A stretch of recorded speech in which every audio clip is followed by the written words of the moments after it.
Hello, everyone. It's a return to the Racer's Corner where we haven't done it in a while. And if I'm not looking at the camera, I apologize because it's way the fuck up there. This is the problem when you have a monitor that's very, very tall. The webcam's sitting up there, and it's like, no, you're not going to ever look at me. Yeah, same here, pretty much. I mean, now I'm looking at the camera, but when I'm going to be talking to you, I'm going to be looking there. So I have to look all the way up there, and that's not really all that effective. So with me, for the first time on video for one of these interviews, is a man who is, at this point, an ESR legend.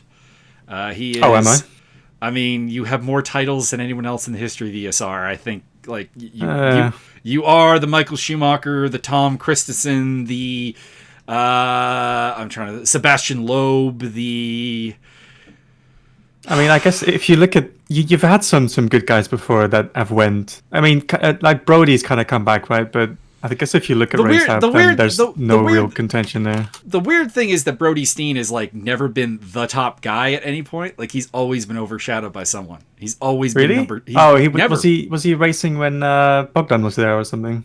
Jason Mons was the big man when Brody was around, and then Darcy, and then you. So yeah, Brody is like chronically runner-up scenario. Unfortunate. Also, I think most of our top guys feel like they can compete with Brody at least for a couple laps, whereas with you it's just this helpless feeling of he's going through. Anyways, it's Mike Stofmeel. Hey guys. So Mike wanted to do this on camera, and it's going to be optional for anyone who does these interviews in the future. And I do not normally get this gussied up for any of this. No, don't tell any lies. I was like, hey, Mike, do you want to be in camera? And he's like, sure. Let me just, No.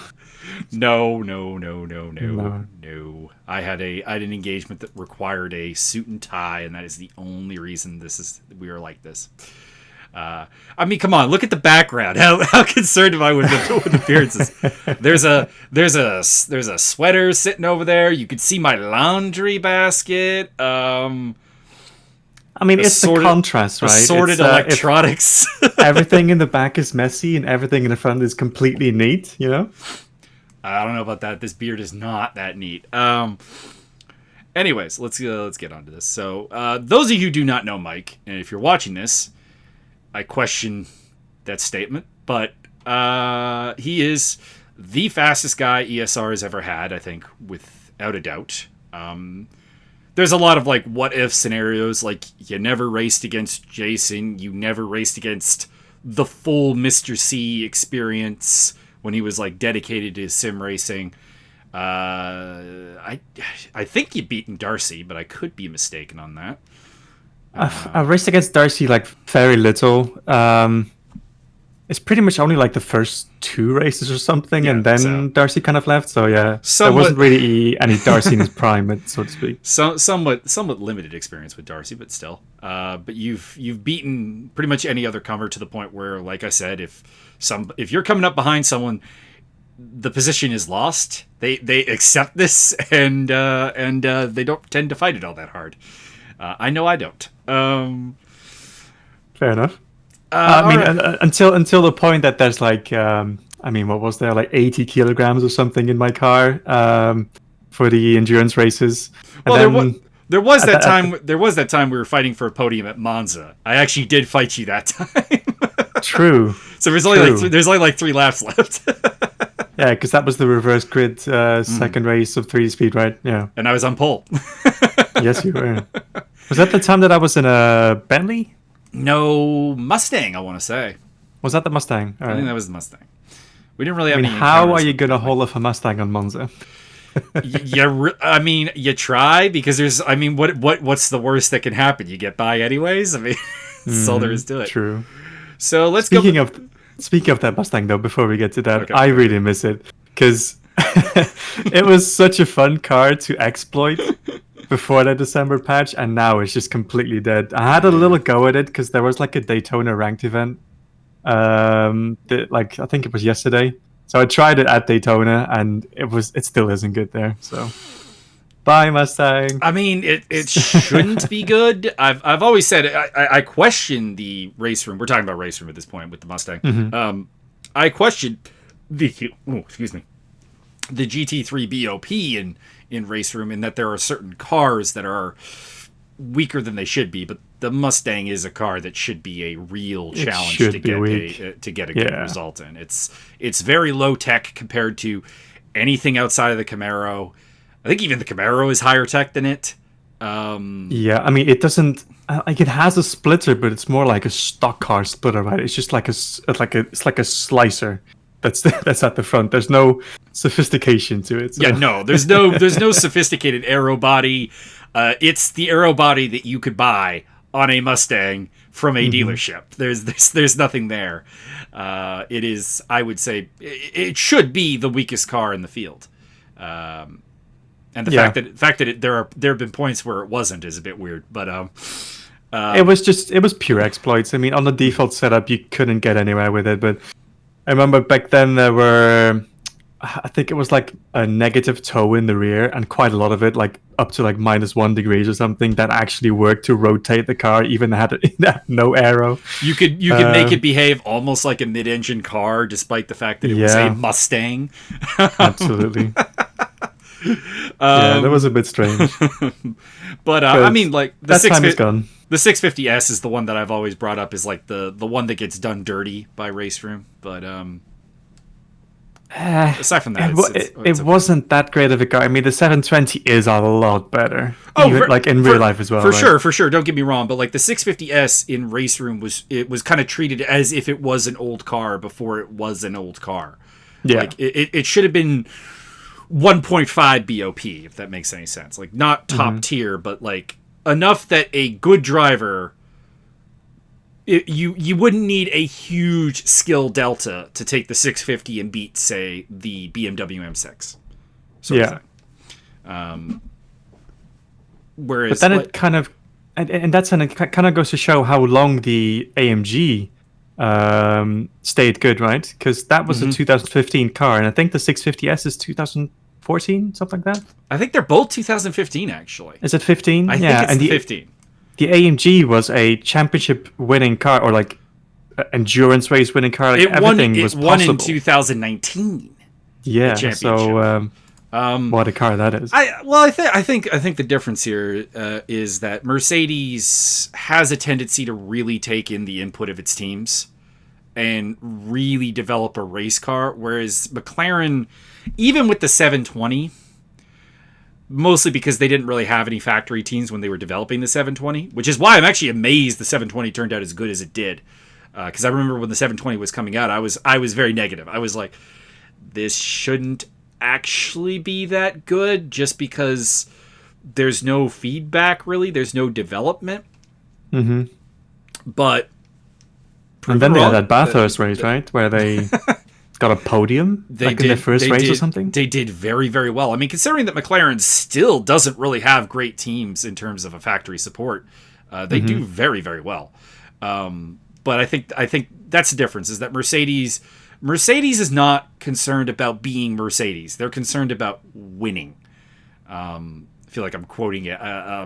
There's a YouTube channel that me and Byron watch called the Black Pants Legion, where it's about the BattleTech universe, and there's a video where he's talking about the clans were concerned with honor for the sake of honor and honor on the side, whereas the Inner Sphere was concerned with winning. Yeah. In this case, Mercedes is the Inner Sphere, and the other ones are the clans being concerned about honor. Then I think one of the largest components as well is, I think you see this as well in Formula One, is that Mercedes is probably number one for a number of years now in suspension design. Their suspension geometry is, like, to quote like an engineer that had a little look at the AMG suspension, like stunning. I'm pretty sure he said stunning and unbelievably complicated. They are also at this point the most funded automaker in the world. I mean, that does help when you can draft a. They don't sell the most units. That's still a Volkswagen Group, I believe, that holds that title. But in terms of like they outsell Audi and Porsche and like anybody else that they're up against in GT racing. Like if I go outside now, I can find a Mercedes. I'm not going to find a Ferrari or a Porsche or whatever. Well, I will find a Porsche because there's a Porsche around the corner, but that's because I know it's there. Doesn't count that one. Doesn't really count. There's a Nissan around the corner too. Nissan, a GTR actually, proper Godzilla, and the girl who drives it has purple hair. I need to at some point arrange a meeting. But for the girl or the car, I'm not sure. I mean both. I mean these are both assets. But I mean it does help when you are a major competitor in every segment of the automotive market, and that means you have a ton more money. Yep. To put into things than say McLaren, which I mean McLaren. We're talking about McLaren with the 650 here, obviously in the 720. Big example, there are countries where you can't find a McLaren. Like, forget a neighborhood or a street. There are finding a McLaren in Canada, for example. I've never seen. I've never seen one. I'm not sure if I have in real life either. So there's the significant difference there of obviously just plain old budget. Also, and again, Mercedes fosters some great relations within the GT racing community in terms of the best teams. They've got Black Falcon, they've got HRT, they've got HWA, they've got AKA ASP, which is really a rising force as well, and that really helps you. And a great stable of drivers, which helps immensely as well. Yeah, so exactly. And it's fun how you can see this in the game as well, where if you've ever driven the AMG and looked at the setup and looked at the bump stop setup for the AMG, it is completely different than any other car because it's pretty much the only car that doesn't have to ride the front bump stops to stabilize the front aero. It can actually have quite a bit of movement in the front, which is why it just murders curbs and why it's the best, I'd say, like a track at Imola, where you have to murder curbs at pretty much every corner. And of course, I've always said it, in a sim racing sense, driving a front engine car, I think, always is inherently easier because it matches up with your real life experience. I've asked this of many people who are like, no, I got to drive the Porsche. I'm like, you ever driven a Porsche in real life? No. I guarantee you've driven a front engine car. It's gonna make more sense to you. Exactly. So although it has that not many people will have driven it at the limit, I guess, so they won't understand what a car does at the limit. But there's some fundamental in your brain ideas that are there that are not going to be there with a Porsche or even an Audi. And I love the Audi, so I say that. It's likely at some point you felt pressing the accelerator kind of hard while in a turn. Is that the front end kind of wipes out a little bit. I mean, I'm pretty sure everyone's kind of felt that at some point, right? And then the first time you do it in the Porsche, it's like, oh, this is different. I mean, let's be honest here. My history of learning to drive was my dad going, "How fast are you going?" About 40 over the speed limit. Faster. And going up to a little area, kind of. So I grew up in a city called Burlington, and right to our north is this giant. Not mountain or anything, but rock formation, escarpment. And there's weaving little roads there with farmhouses all around it. My dad would take me and my brothers up there, and it's we're going to drive. We're going to do this. And it's okay. And he had an Audi at one point, and his cousin had a Porsche that we got to drive. So, I got a little bit of experience that most people don't have. And then of course I had not a professional racing career by any means because I never got paid to do it, but sometime on the track at Mosport in Shannonville, Calabogie. You can say something that a lot of people can't, even some of the top esport drivers that could have gotten or could have done well in such an opportunity. You have driven a GT3 car. I have. None of the ones in ACC, unfortunately, but prior generations of some of the ones in ACC. I did drive the second gen Audi, for example, but not the current one. Anyways, we'll get to you now. So tell us a little bit about what got you started in sim racing and motorsports in general, if you are so inclined to bring that up.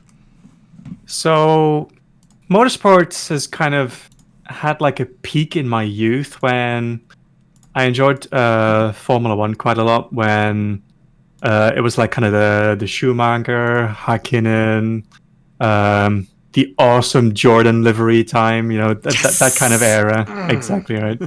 So that's when I watched quite a lot of it, and then it had like a little dip where I think it was kind of the era where like Red Bull came into the sport, and like Sebastian Vettel won his 4 titles. Like that's kind of the period where I was kind of focusing on other things. I was, playing a lot of MMOs. Like I have a huge background in like playing WoW for many, many, many years.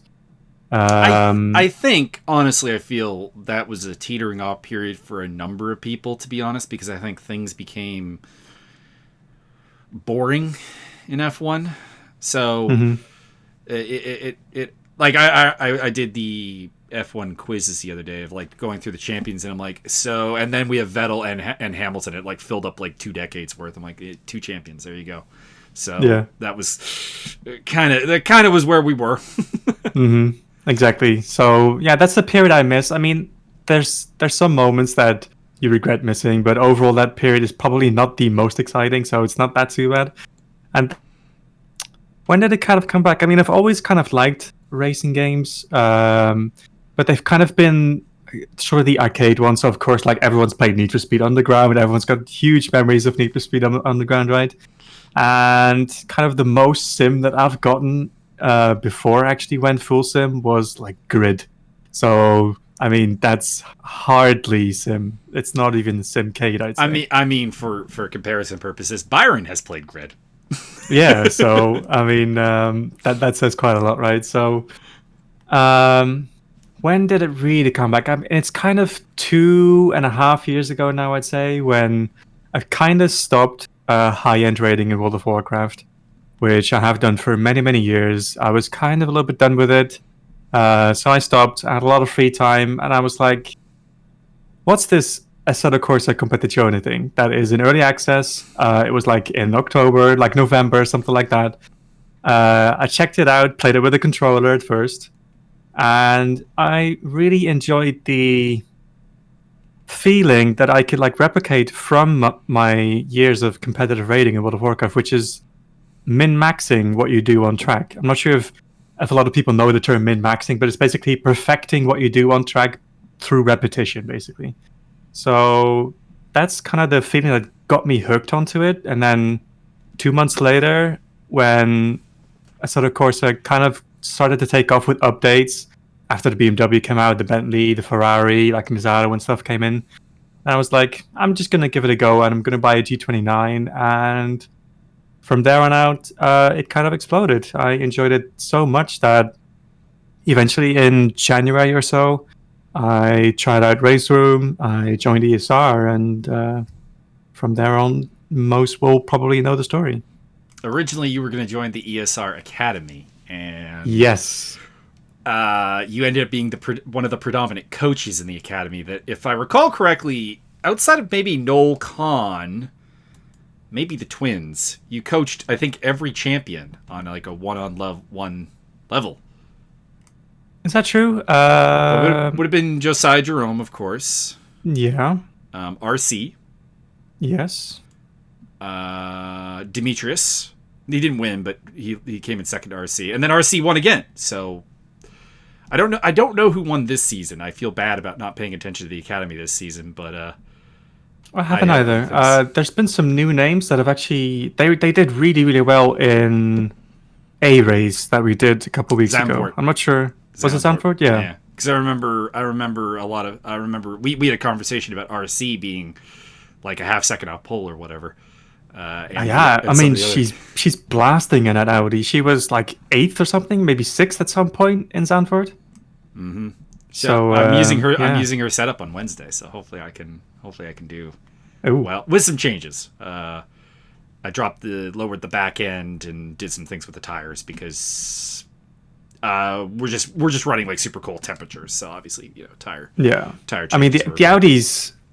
Actually, I'm driving the Audi in OVRC this season, and for me, it's actually not paying off that well. It's actually not as good as it was, in my opinion, where at the point where the Porsche was really dominant, the Audi was kind of the only car that was picked against the Porsche in the esports scene, which kind of leads me to believe it was probably among the top 3 cars, right? I mean, it's now, always been very, very strong in real life, and ACC does tend to stick very to real life. It's not like Race Room in that regard, where sometimes Race Room just threw bullshit at the wall and saw what stuck. Yeah, but for some reason it was with the patch that came a couple months ago that was supposed to be the mid-engine patch, where it solved quite a lot of the entry overspeed problems. It actually got nerfed quite a bit there, especially on its tracks where it was really, really strong before.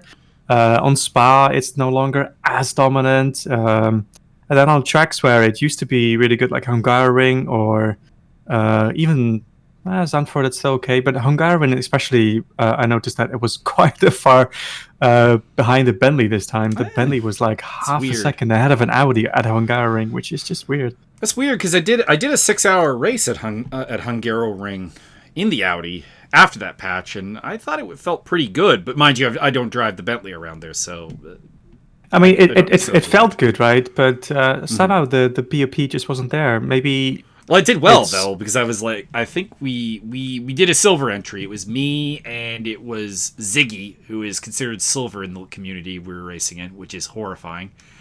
And we had Danica, which is for those in Discord, Mischief's cousin, who actually races, and I really need to get to come over to ESR. We did the combination there and actually finished on the podium for silver in the Audi. So it had good pace, but definitely. I mean, it's definitely not a bad car. I think Hungaroring especially is more of a Bentley thing, because I mean I finished that race in second. I had a comfortable margin over even like the new AMG and stuff. But yeah, for some reason the Bentley was just insanely good at Hungaroring, which is not a track that I would think suits it. Perhaps like the chicane cut is really good for the Bentley, but other than that, I wouldn't really call it better than I would call it a mid-engine track. Really, I never really. I don't envy the BOP people over at ACC, because there are certain cars that just don't lend themselves to, like, if you watch a race, you just don't know. And the Bentley is one of them, where if you see a Bentley in GT racing, it's either a really high-end team, therefore the car will do pretty well, or it's a very, very low-end team, and the car will not do very well. So there's no true, actually. There's no middle ground. Yeah. Like Ferrari has a similar problem, where like everyone's like, why doesn't Ferrari actually win in GT racing? Well, they don't have any factory. They have no factory teams. I mean, hardly any pro teams even, right? It's just basically SMP. Yeah.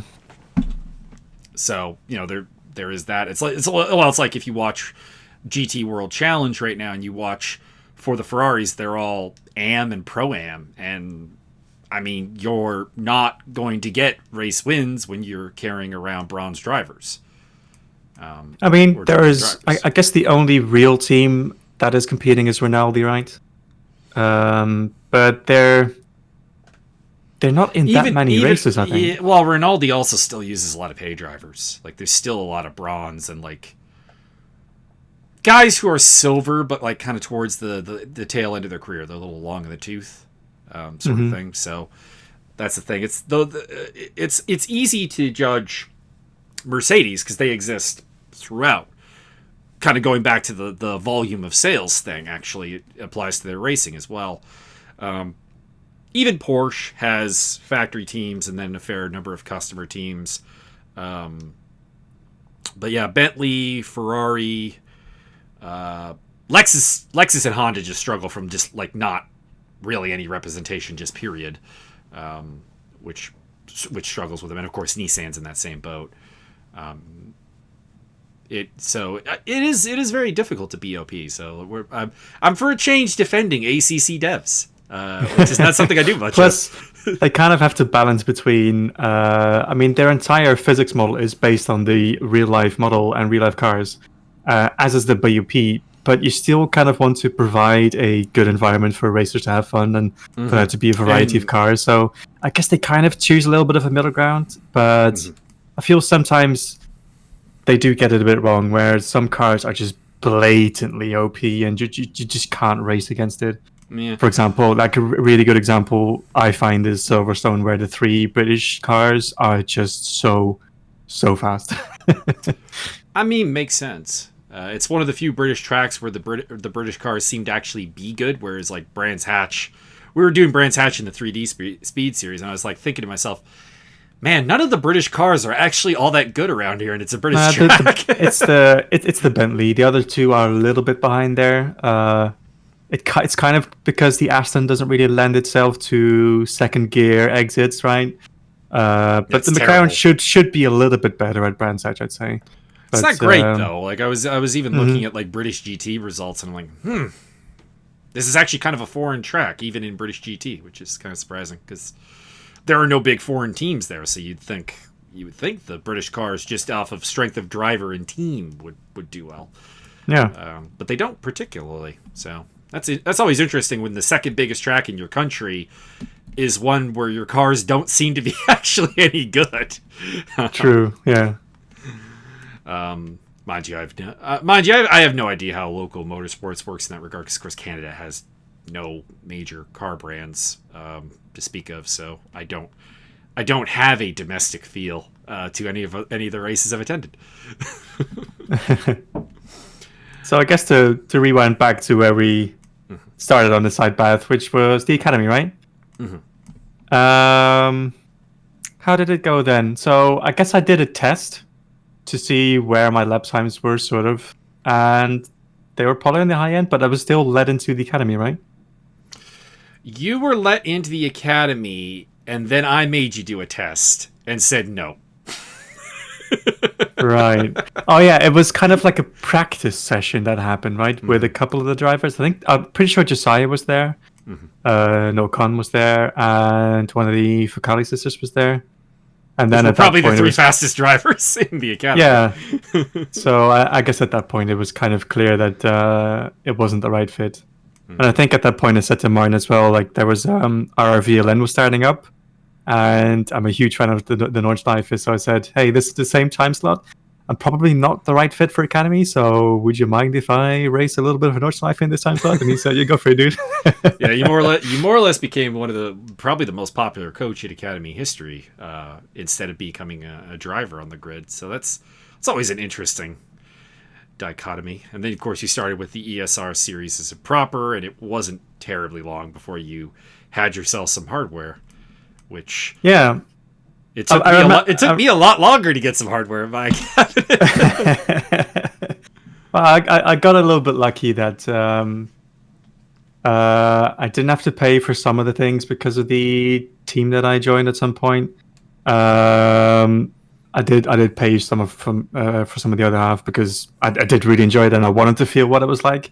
But yeah, I got a little bit lucky there that some people don't quite get as lucky as that. So I'm quite grateful for that. There's luck even in sim racing as much as in real racing. There you go. So you joined the ESR proper, and you pretty much have won almost every series we've had. I don't think there's an exception, honestly, on this. I guess the ones where I bailed or had to bail because of time issues or obviously some other problems, yeah. And you stepped over into our Assetto Corsa Competizione servers, and you actually struggled a little bit there. You were my teammate, and I remember at Spa, both of us just having a terrible that day. Bentley race. Oh, yeah, that was a bad race. It was raining. I'm not sure what was going on with the Bentley there, but the setup that we were running did not enjoy the back end the first not lap of a wet race through Blanchimont. For some reason, the back end just said, nope. Nope. You're going to spin, you're going to hit the wall, and you're going to like it. Or because I'm not doing anything else. Yep. I've never had to let off at Blanchimont so much in my life. Same. And I remember it was only a problem on probably the first lap, so it was kind of like just a tire setup issue, I guess. Not sure what it was exactly, but... I mean, there's always the ACC has I've railed against this. ACC's weather model is not good. Their thermodynamics of the track are poor. Like, not just a wet weather thing. Like, I've noticed this even when you have a dry session where it's like, why is the air the same temperature as the track? This is not really how this is supposed to work. I mean, if it's wet, I kind of understand a little bit more. When there's any amount of sun out, it's not going to be that case, right? Mm-hmm. Well, even like the thing with the wet is that if you look at real life racing, at some point the track temperature starts going down more than the air temperature. Like, I don't necessarily have a problem with, like, all right, it just started raining, the track is 24 degrees, okay, go out, it's going to cool down, but it's like 10 laps later, it's still 24 degrees and the tires are singing. Yeah, but that's the thing that is kind of missing in ACC, I find. I think that weather effect is actually modeled pretty accurately, I imagine anyway. But because you can't see what happened in the 1, 2, 3, even 5 hours before a race, you can't actually accurately judge what's going to happen in the 1 hour session that you've just come into from qualifying, let's say. So that's kind of the problem that I have. So there's been races where we've had, like, say, like a super dry quali, and we go into the race session and boom, it's wet. And we just had that at Brands Hatch in the 3D Speed Series. We had a practice session that started wet, so the tires were super, super hot, and you couldn't really get anything out of it. And then it went dry. And then we had a dry qualifying. And then race comes around, and it's like, track conditions, super wet. No one knows what to do. Yeah, but then basically the question is, what happened in the 2 or 3 hours before this point in time? How long has it been? How long has it been? How raining? long? Yeah. Yeah. So if it's been completely dry, it's had like half an hour of rain, and it's still medium rain but going to go down, you're like, should I go wets? No, absolutely not. You have to go dries at that point. No, the debate in the race I was talking about, you definitely wanted to go wets because it wasn't going to clear up. We had like it's a 40-minute race, and 30 minutes if it was going to be wet. Maybe it would clear up in the last 10, but no. Like, it was definitely wets, but it put a bunch of people off because it's like, well, we have no idea about tire pressures. We have no idea how the car is going to behave. Let's go. Let's put in some numbers for good measure and hope they're the right ones. Pretty much. But then on the other hand, you can also have a 2-hour period where you've had thunderstorms. That thunderstorm's gone and is not on your widget radar anymore. And now you do need to put on wet tires because there's puddles everywhere. And you're in a mid-engine, and you're racing in Silverstone, and your backhand can go at any point if there's puddles on dry tires. So, yeah, at that point, I wish there was like a little widget that said in the hour previously, or on the previous episode of Dragon Ball Z, you know. So that would improve it, and that would allow you to make a better educated choice, I'd say. But other than that, it's probably one of the better weather systems we have. It's just, we had a really wonky setup to the server where any amount of cloud would give you thunderstorms, and that wasn't good. I think they've improved it. I'm not sure what the situation is now. I'm pretty sure you can generate more or less the weather you want. The only problem now, well, two problems. One, the thermodynamics of the track that I talked about, and the fact that, and this is present in any racing game I've ever played, things are a little bit too random because, of course, in real life, you'd be watching the sky in between sessions instead of like, all right, it's 26 degrees, it's nice and dry, count down, and we're into the race end. Oh my God, what is this? Exactly. So in that capacity, I'd say that I find that it's probably the best thing to do is to have quali and the race on the same day, I think. At that point, you kind of have the same conditions for each, and you don't have to scramble for a different setup and stuff. You can put them very close together and limit it to like a 1 hour break in the middle, and that reduces the randomization between the two. I'd say that's probably our best choice at the moment when we don't have any knowledge of the hours previous to the race session as to what went on weather-wise. So, yeah. Yep. or do what we're doing in 3D speed now, which is I roll a dice a week ahead of time, and that tells us if it's raining or not. Do you really have like a 10 decibel dice, basically like we're gonna have 0.8 clouds? Nah, just 2d6. And it's either 100% medium rain, 100% dry, or 100% light rain. And so we still have to try out what a 100% light rain day actually looks like, because I remember we did it at Barcelona some time ago, and it was just miserable. It's tricky. You have to drive dry tires, but they are cold. Yeah, there's no way you can put heat in them. Like half the grid went wets, half the grid went dries, and everybody was bitching. It's like there is nothing here. There's nothing. My tires are so cold. My tires are furious. Hey, I mean, the Furious tires help you out. I got Ziggy a podium because of Furious tires, although he still will claim that that's his podium, and I had nothing to do with it, telling him to pit and get rid of the wet tires.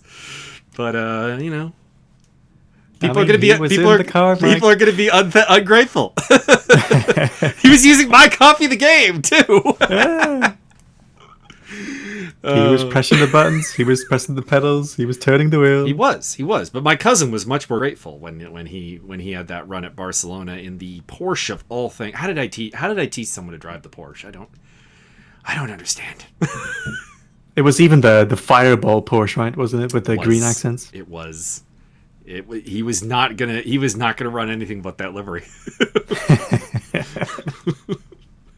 Also, I mean, his name is Dragon, so I mean, he's got to race the Dragon car. Indeed, it would have been wrong to not do that. It's true. So we talked a little bit about your Formula One fandom. Is there any other kind of racing that you're into, or is it really just the mainstream F1 type of thing? Right now, I'm definitely really into Formula One. It's kind of resurged after I kind of reinvented myself with sim racing.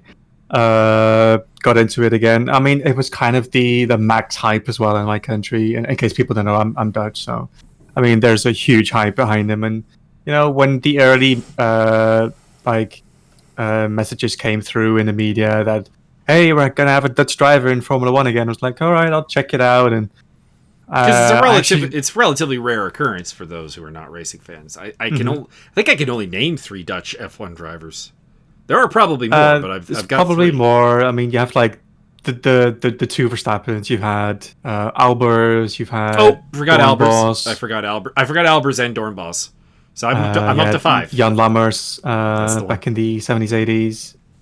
At that point, it starts to get a little bit dry, I think. Happy have more. Van der Garde we had.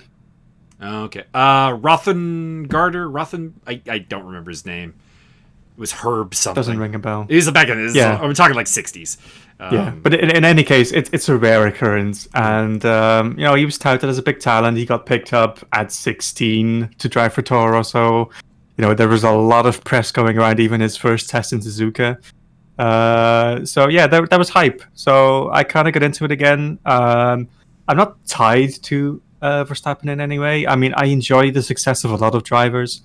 Unlike a lot of Dutch media and Dutch fans, they're like solely focused on Max and whether he does well. And if he crashes in the first lap, they're out. They're not even going to watch the race anymore. Which it's not my kind of thing. I enjoy loads of things. Like when Pierre Gasly wins a race in Monza, I am ecstatic and I'm super happy for the guy. And I absolutely love those kind of races. Or when Checo wins a race, like that's really, really awesome, right? That's why you tune in live for those races, because you want to feel that hype. Absolutely. You'll remember those wins more than any Lewis Hamilton win or Schumacher win or Alonso, you know, any of the greats really. I could still tell you who won 96 Monaco, and I don't think I can tell you who won any other races that season. Yep, exactly. So that's why I'm tuning into Formula One. It's definitely my biggest motorsports watching at the moment, but there's a couple of GT3 stuff that I watch. I watch a little bit of ADAC. I watch some GT World Challenge. My favorite in GT3 is probably the Bathurst 12 hours. That's just a lot of fun to watch because Even Byron had good fun with that. I think it was 2000, is 18 or 19 that I didn't make him watch it. I said I was watching it, and like I don't know, like 30 minutes later, I realized that he had actually pulled it up and was watching. Wasn't he watching it with us last year? I think it was a year ago. When the kangaroos came on track before the race started. Yeah, I'm pretty sure we were watching with the three of us, right? So indeed. Even Byron likes that real life race. Even the non-racing dude in ESR. There is something about that track that is just so damn magical. It's the risk, it's the danger, it's the scenery, it's because it's early in the year, I guess, so there's new developments happening. You want to see how a car does, how a driver does, how a team does. You know, there's a lot of things going on with that race, which is just exciting to watch. It's a track that combines. I recently wrote a description of the track for one of our for our commentary of the 90 minutes of Bathurst that we did, and it's the fact that it combines like a super speedway level of straights with the elevation changes of a mountain and the narrow confines of a street race. Mm-hmm. And those are all the things that try to murder you.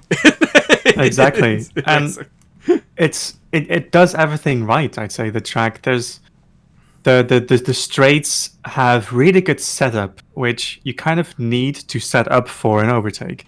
So there's plenty of slipstream to be had, but there's also alternative lines to set up for grabbing that slipstream in the next corner, where you can kind of duke out your opponent ahead of you, or you can show your nose here and there. You can just try and feint to put your opponent into a position where you can go for that slipstream and for the overtake in 3 positions on the track, which is Conrad, which is the little straight after the chase, and then the going up towards the Griffin's Bend, is it right?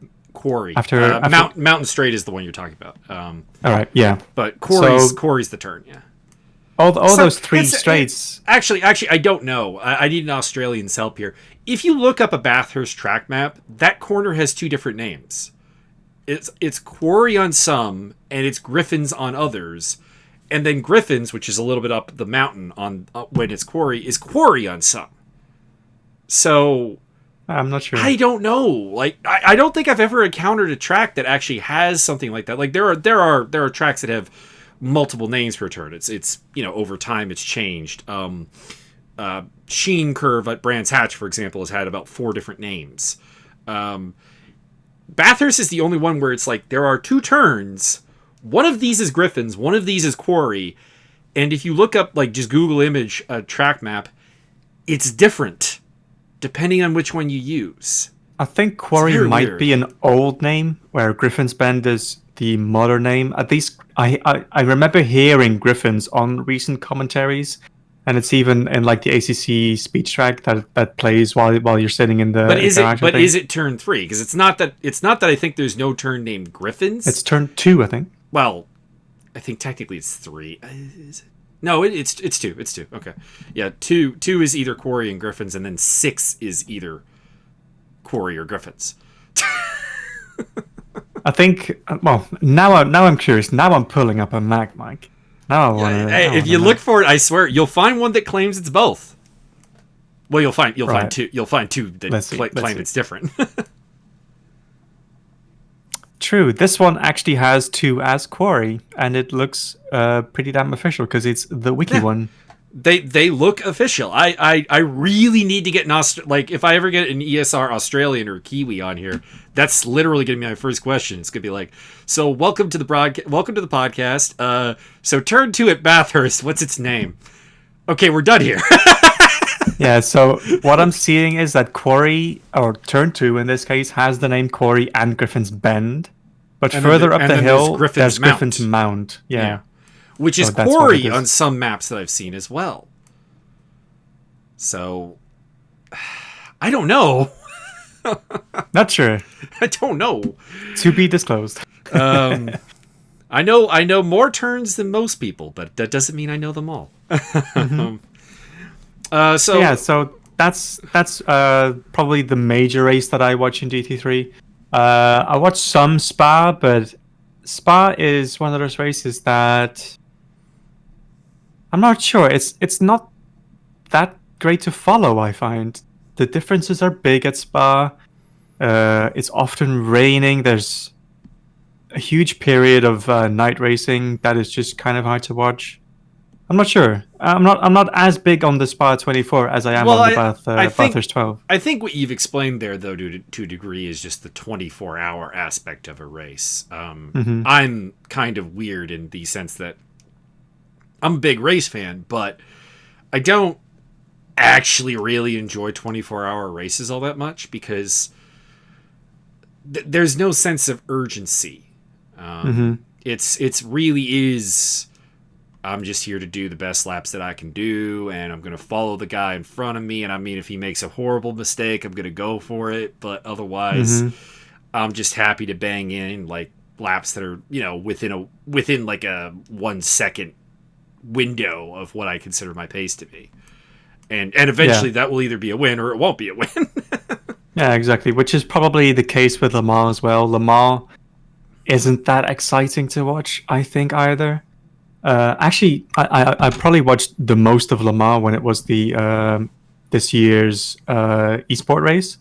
That was kind of fun to watch, actually, because there was a lot of people that have raced in competition that were actually participating. It's like the top Williams esports drivers, the AAA guys, Romain Grosjean's team was racing, you know.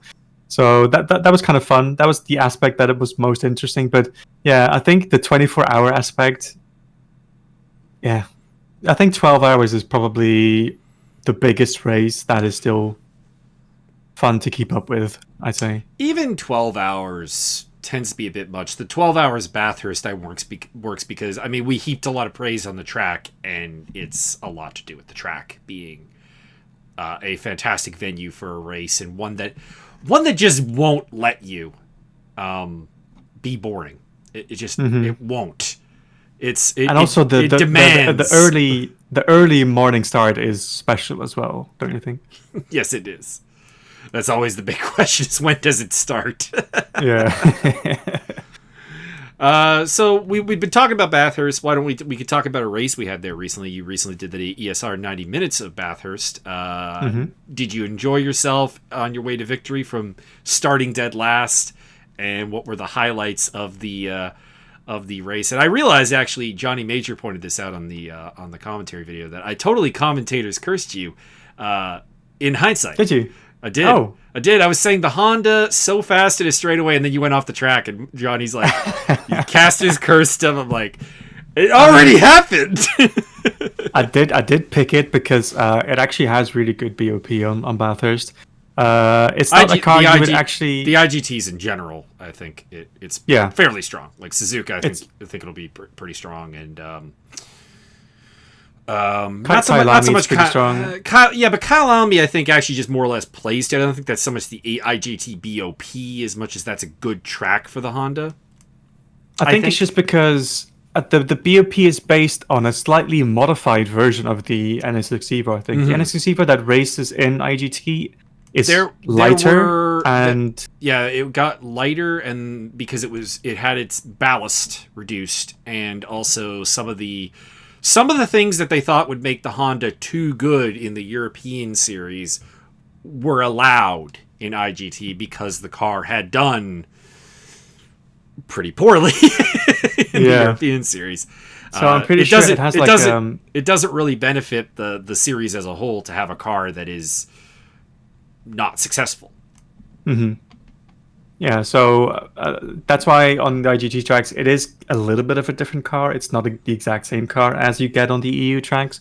So I knew that coming in that, I just wanted to give it a go, see how good it actually is. And it is very good because it has probably 5-6 kilometers an hour over most of the other cars. I think the only car that can actually keep up with it is the AMG, which also has a really good BOP on Bathurst. But that mostly comes from its mountain section, which it really, really dominates, whereas the Honda is probably the best car on these straights. So were there any highlights to the race, or was it just one big blur of overtaking people and celebrating? There was actually 3 lows in that race, because I crashed 3 times in a race. Can you believe it, Mike? I can believe it. It's Bathurst. It can kill anyone. Yeah, so I think the first one, I'm not sure if anyone's had this at Bathurst, but there's 2 points where you kind of have like a phantom bump, which is quite famous, mostly in the higher end, where you've had people losing races because of a bump that just sends your rear end flying. One exists right at the top of the mountain where you start going downhill or towards Skyline. It's the fast left-hander that leads It's towards Skyline. Something Park, which I mean it'll hit me. Do I still have the map up? I don't. You still have the map up. You can look at it, but let me see. They're all parks up there. Yeah. It is called McPhillamy Park. There we are. It's McPhillamy Park. There you go, McPhillamy Park. So I know it's one of those cases. I know all the names of the turns up at the top of the hill, but I don't actually know which one's which. Yeah, exactly. So what happens there is if you for some reason have a line that intersects with this phantom-ish bump, I'm not sure if it exists or if it's it does actually a little bump. It does. It's actually a drainage tunnel on the road. Ah, I see. Yeah, so what happens there is you turn in, your back end kind of dips into that little dip. Your rear diffuser bottoms out, and your rear just goes flying, and you can't make the corner anymore. So that's what happens there. And then if you're on the inside of Conrad Strait, when you come over the crest to take your slight right-hand turn coming towards the chase. First part of the chase, Yeah, so that's where the same thing can happen, where the bottom can just kind of like dip. It sends it flying, and then what happened to me twice there was basically it sent me flying.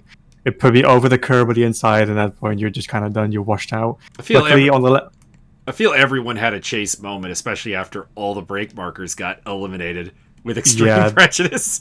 It was mostly I think there was at some point you were commentating on two cars having a chase moment, and then in the front of the shot there were two cars off track as well.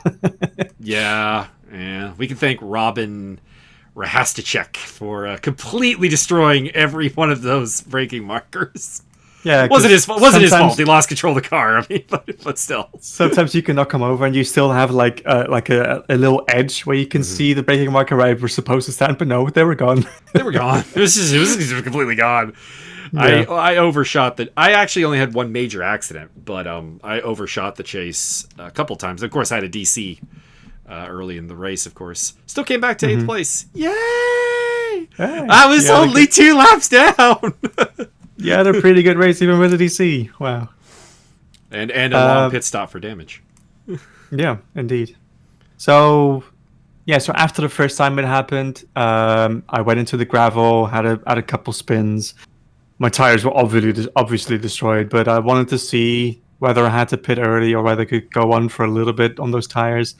And it was quite clear when I came to the dipper that I couldn't. So that's where I completely totaled my car. Basically, I made it back to the pits with another spin at the chase. So at that point, I had 3 spins in 2 laps. I pitted, went for the full repair, 1.5 minute repair or something. So at that point, I was like, cool, okay, reset, start doing quali laps. And then I did basically 1 hour and 2-3 minutes of quali laps, which was fun because William Murray was quite far ahead and he was racing with a bit of damage, so he's naturally a little bit slower. I think he was doing like 205s. I had at some point like half an hour left to catch up 40 seconds, which means you have to catch at least 2 seconds a lap. So I was really, really pushing that, and pushing on Bathurst is awesome when you have a good car and setup. So I pushed and still got him with like 2 laps to go or something. So yeah, in that sense, it was really a fun race. I think I said on commentary he really should have pitted. I think I said it on my onboard too when I got a lap back on him. I'm like, I am unlapping myself from William Murray. William, you might want to pit. Something is clearly wrong with your car. He must have had some kind of front end damage. His top speed did seem a little bit low, and he was the probably not as quick. The bonnet was slightly open, so he'd at some point head butted something and broken the front of the car. Was he the car that was involved in the first lap, like 4th, 5th turnaround of no, Castaño Muniz? No, that was Arjona in Castaño Muniz. Yeah, but there was a Mercedes involved as well, I think. Sean Kinney got caught up in Oh, right. and that ended his race. I think the damage for William came from Logan Sword had a spin going through the dipper and took out McLaughlin and then took out Murrah. And I think that was where Murrah's damage came from. Could be, yeah. Yeah, he put him right in the wall.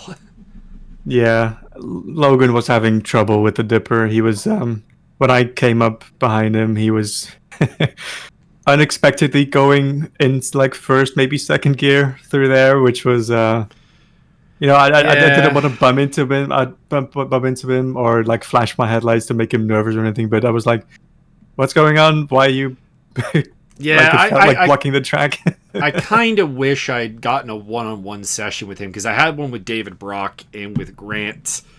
I still don't know how to say his name. Kuhn Merlet, I think is what we went with on commentary. I think it's German. I think it's like Kermele or something like that. Maybe. He can tell me if he wants. I have a rule. If you don't correct me, I'm going to keep mispronouncing it. I had one-on-ones with both of them. It was just like, obviously, I've always said I cannot teach you to be fast, but I was kind of looking for like the major issues, like you are doing this turn entirely incorrectly, and I tried to straighten them out as best as I could.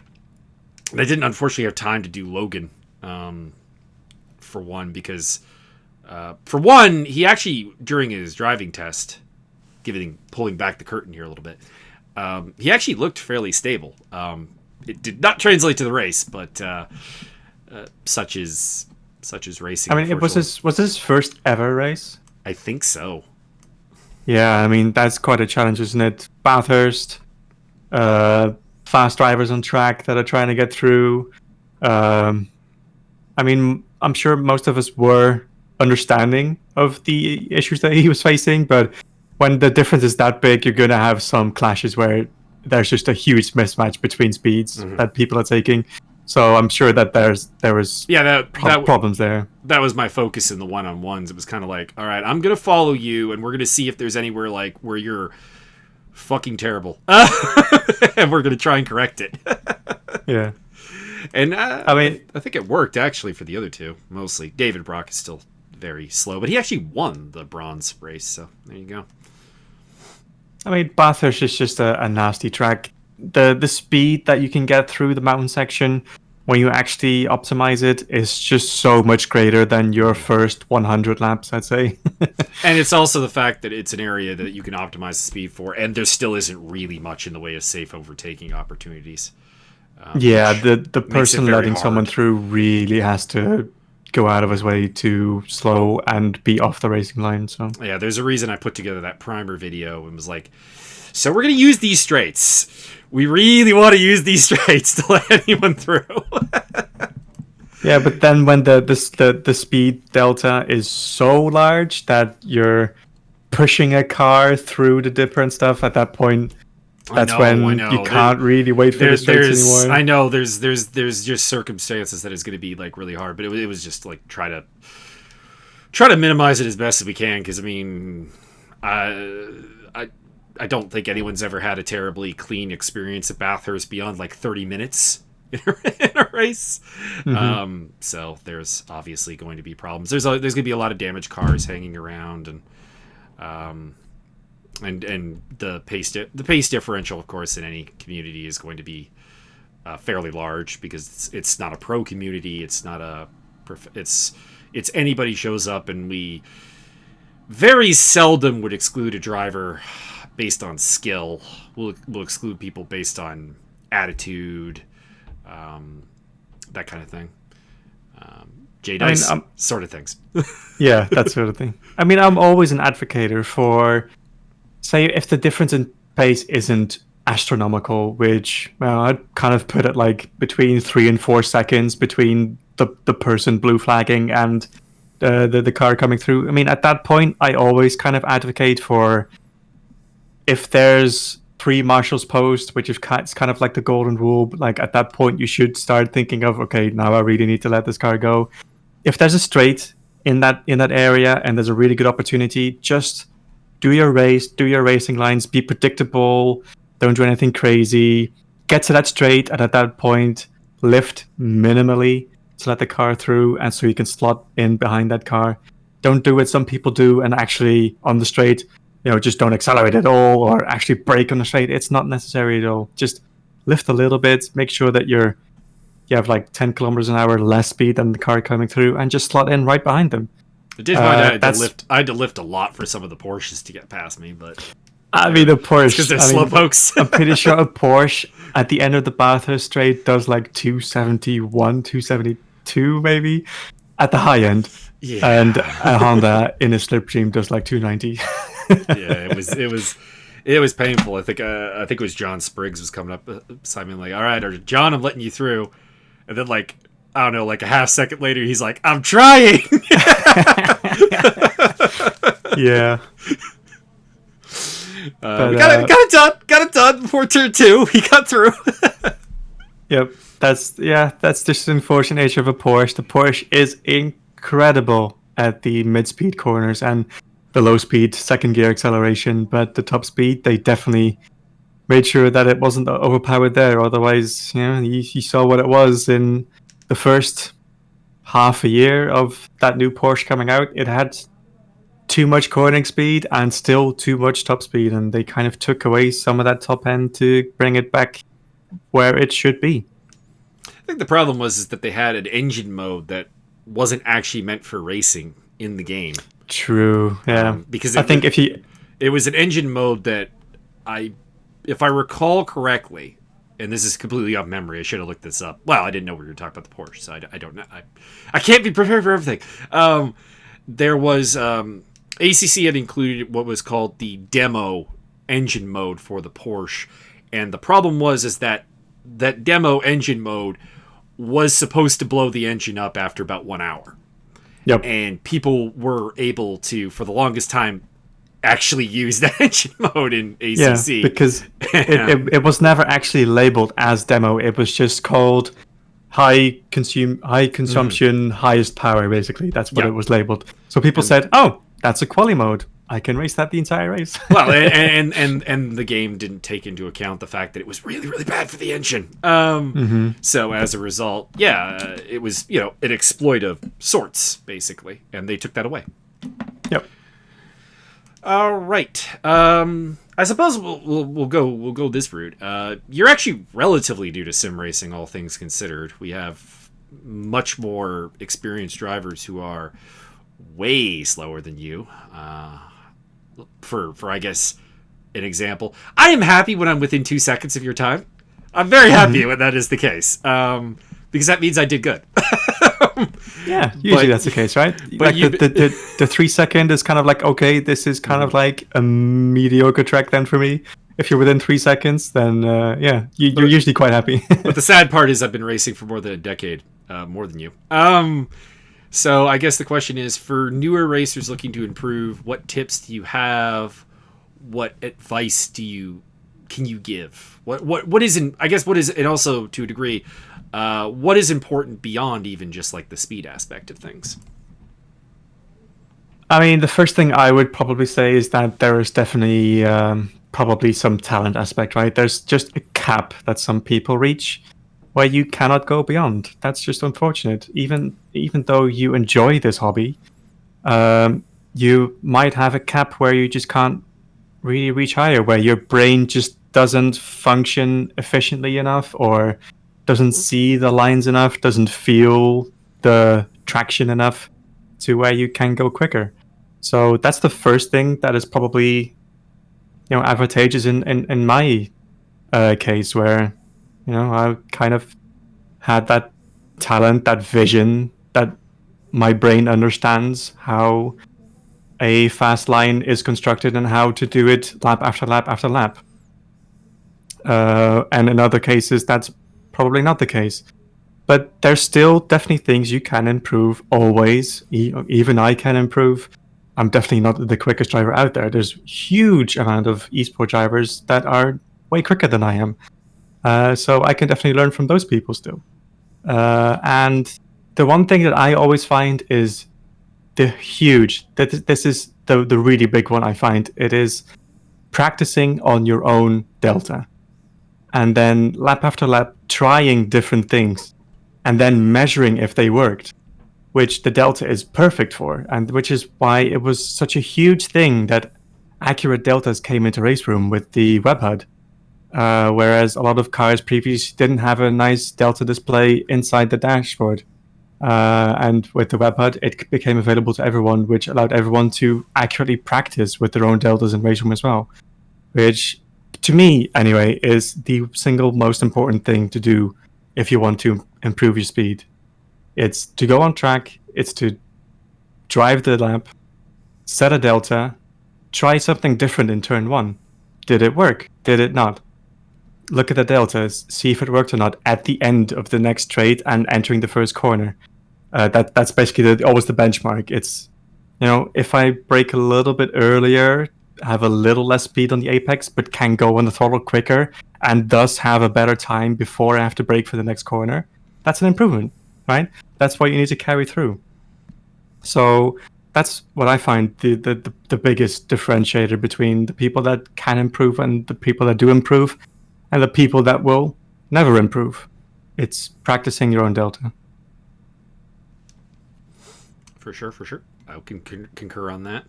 I remember actually back in Race Room, actually, I would actually only pick the cars that actually could give me a delta on the dashboard, which meant there were some cars that I actually did like, but would not actually drive. Yeah, exactly. So, in that sense, I'm sure you've had experiences like that as well, where you were hugely off pace, you weren't sure how things were done, and then you looked at perhaps a hot lap of a good driver. And, maybe I should try that. Then you tried it, you saw it physically on the delta, like, hey, whoa, this is hugely better. And then you learn, you put it in your noggin, and you try and repeat it over and over, and you make it your own. Maybe the best example I have of that was we were doing a race at Bathurst. The track keeps coming up. I don't even remember what series it was, honestly. But Chris Johnston, we were both driving the same car. We were both in the Merc. No, I was in the Lexus. He was in the Merc, which some similarities. I didn't even know it, but he was riding. He was riding with me while he was like sitting in the pit lane eating dinner, and he said, "You're braking too late into Hell Corner," and it was something I had not really even thought of, that like Hell Corner was a problem, because it felt fine. He's like, try braking. I think it was, he said, like 20 meters earlier. So I went out, took his advice, and realized I was picking up like 0.3 of a second through what is a fairly simple corner just by making a small adjustment to a braking point and being a little bit slower at the apex, like you're saying, but getting onto the accelerator a lot sooner for the mountain straight, which is very key for overtaking and just overall lap pace, because it also sets you up for the mountain section. And yeah, it's basically any corner that has any amount of straight afterwards basically has an importance multiplier added onto it, right? So Hell's Corner, first corner at Bathurst, is one of those corners that is just hugely important because it has a long stretch of straight afterwards. If you get that corner wrong, you're going to be paying that loss of speed and that loss of pace throughout the next, how long does it take to get up the mountain, like that straight? 10 seconds? Mm-hmm. Something like that. So, depends on the car, obviously, but yeah. Yeah, it depends on car, but that's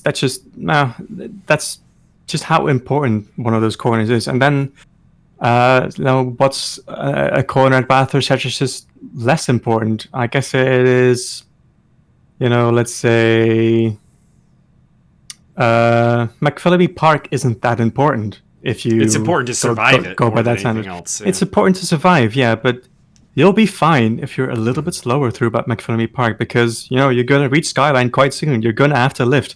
You're going to have to make sure that your car is stable coming over that crest and braking and going into the dipper.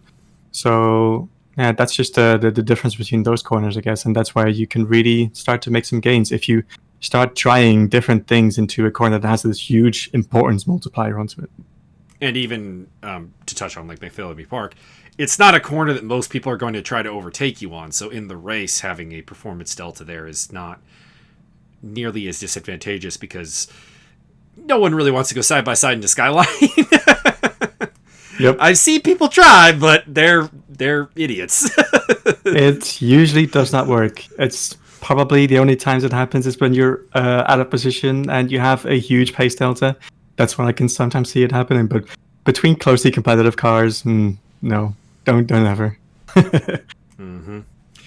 It tends to come up with people who are. I'm trying to come up with a term for this because I was talking with somebody who will remain nameless because I don't want to throw shit at him because he's a nice guy. But we had a weird thing at Zandvoort where we were talking about an incident that had happened, and he was like, "I just wasn't prepared for him to be slower than me." I'm like, "You're 3 seconds faster a lap than him.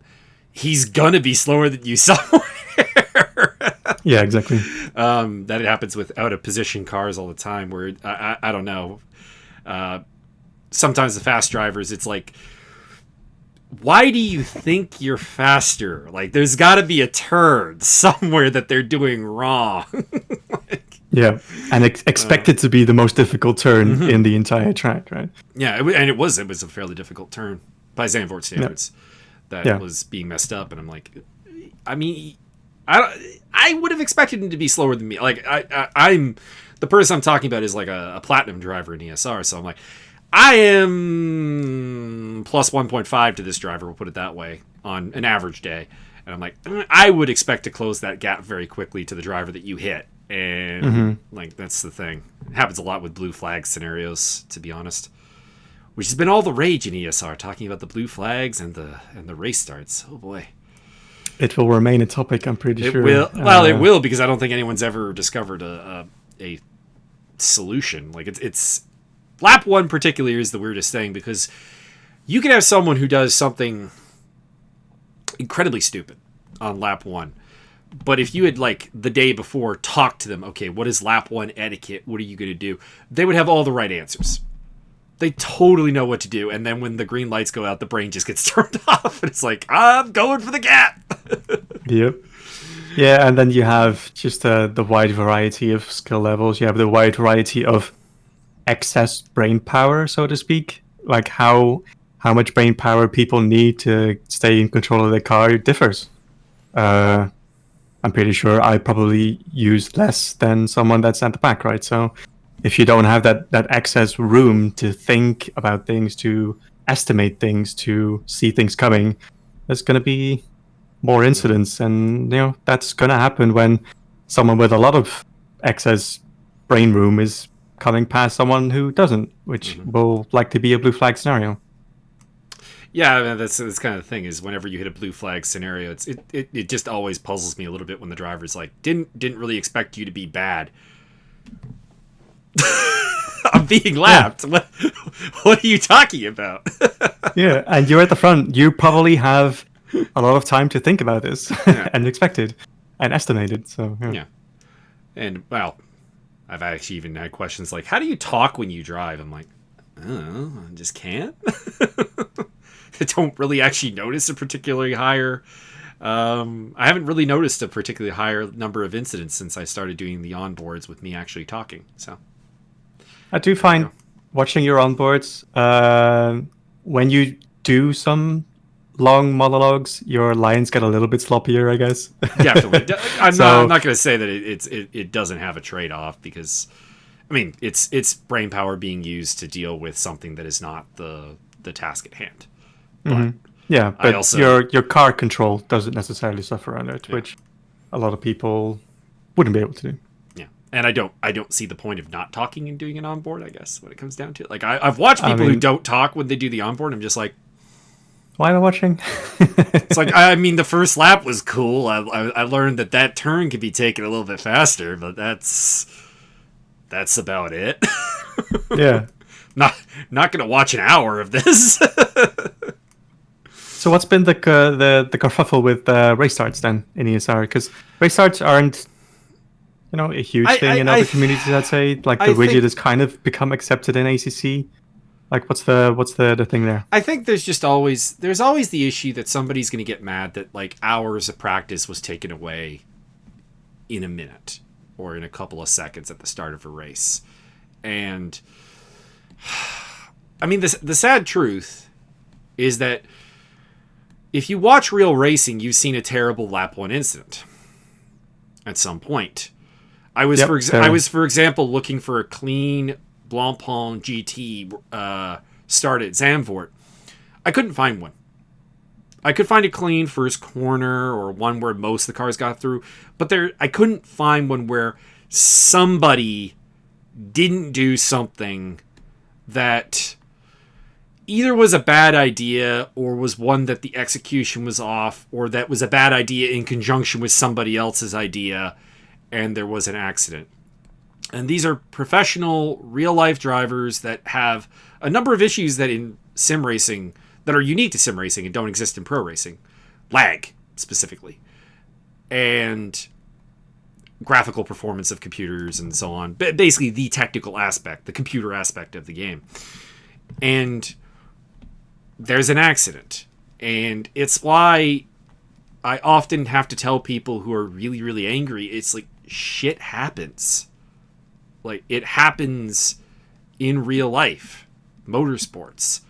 It's going to happen in sim racing. And there is no sense getting super mad about it. I'm not saying that, like, anything is acceptable. There's no driving standard. There obviously is.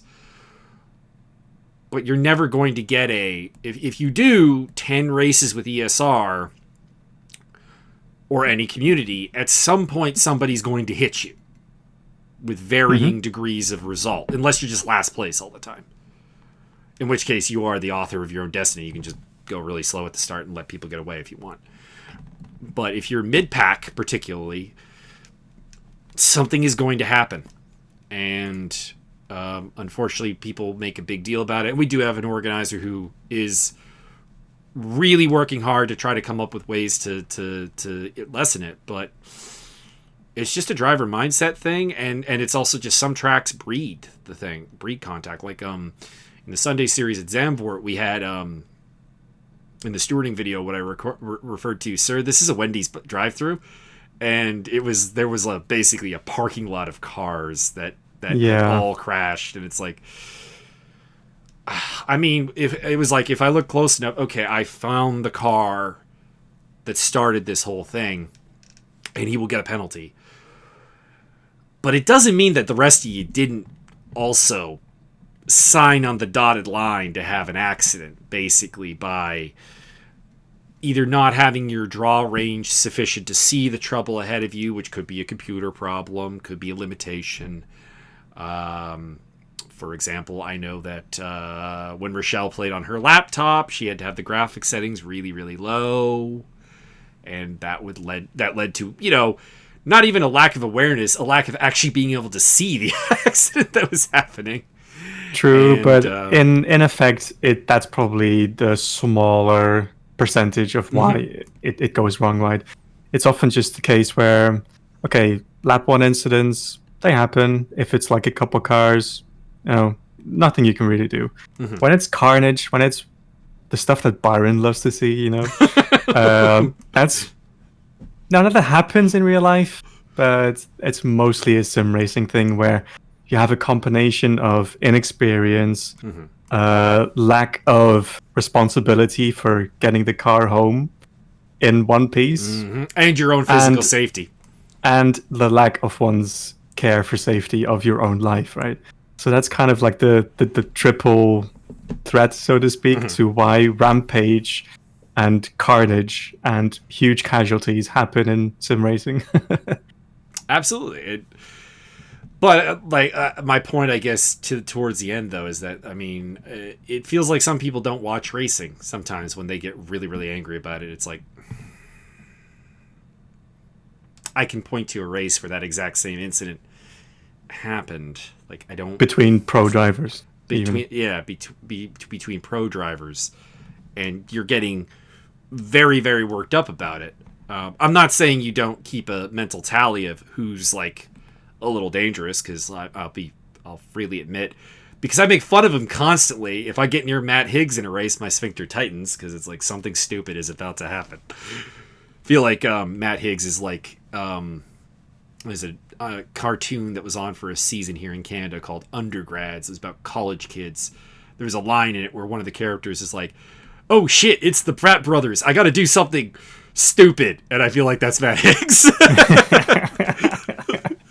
Yep, I can see that. Perfectly matches Matt mode. So I think we've had a couple of bad starts in a row, and that obviously brings up on people, but it's not something that is 100% fixable. It's going to be there. It can be limited. It can be punished. It can be learned from, but it's never going to be 100% clean, especially when you're dealing with people connecting to a server over the Atlantic Ocean or the Pacific Ocean. Even across North America is going to be slight bits of problems. Like, sure, when I ran a league in my college where we were all in the same dorm building, yeah, the ping was great. Everyone was about like 22 milliseconds or something like that. It was great, but that's not the. It was also like 6 cars. Yeah, I mean, when you're racing like 3D Speed, for example, you're mostly going to have people on one continent. You know, when I was out of a job, I was able to do that race in the middle of the night, and with a couple of other people from England. But you know, when you have a Sunday slot that allows for afternoon racing in North America and evening racing in Europe, and you have a game like ACC with even relatively good time for Oceania, so you get a couple of Australians and Kiwis coming in. Exactly. It's so, going to be, and then when you have a game like ACC that has netcode, which doesn't really play nice with transatlantic or transoceanic, so to speak, connections with the rubber banding, then you know you're going to have even more problems like that. Exactly. So there's always going to be that element of problems, and I guess that's why there's there. And the blue flag talk, I think, is largely we picked up a couple of very new, very slow racers that need to have a level of care that maybe isn't quite there. I think it's a little bit of a two-way street. I can't help but note that like there are certain drivers that can navigate just about anyone under a blue flag without any real drama, and there are certain drivers that have drama with almost every back marker, and it's like, have you thought that you're the problem at some point? Yeah. At some point it becomes, you know, a combination of being able to estimate where the car is going to go and a sense of self-preservation, which some people lack, I think. Yes. Like, you know, is it really that bad to lose an extra half second to limit your risk by 100%? Some people don't. I mean, I've noticed this, and I'm not going to name any names, but there are every so often, and this goes for any community I've ever been in, I've come across a driver who's very, very fast, somewhere in the neighborhood of like 1+ seconds faster than me, for example, but that honestly can't race. Like, it's just a hot lapper. Like, maybe it's because they race AI on too low settings to actually challenge them, or they race people that can't challenge them and they're always out in front, and they just never develop those skills. Maybe, I don't know. Well, and often have a little bit of a superiority complex where they feel that place belongs to me. Yeah. Give, please. Yes. Well, sometimes there's no please. Yeah. It's more like a sword comes out of the car. I'm taking the spot. So there's definitely that. So it's a little bit of every incident's a little bit unique. I'm going to take a look at one tonight, actually, that occurred in the practice race at Zandvoort, because there were 2 drivers that made complaints. So I do think that there maybe is a back marker that needs a little bit of extra work on. But I also want to see the incident because one of the accusing drivers is somebody I've had talks with before about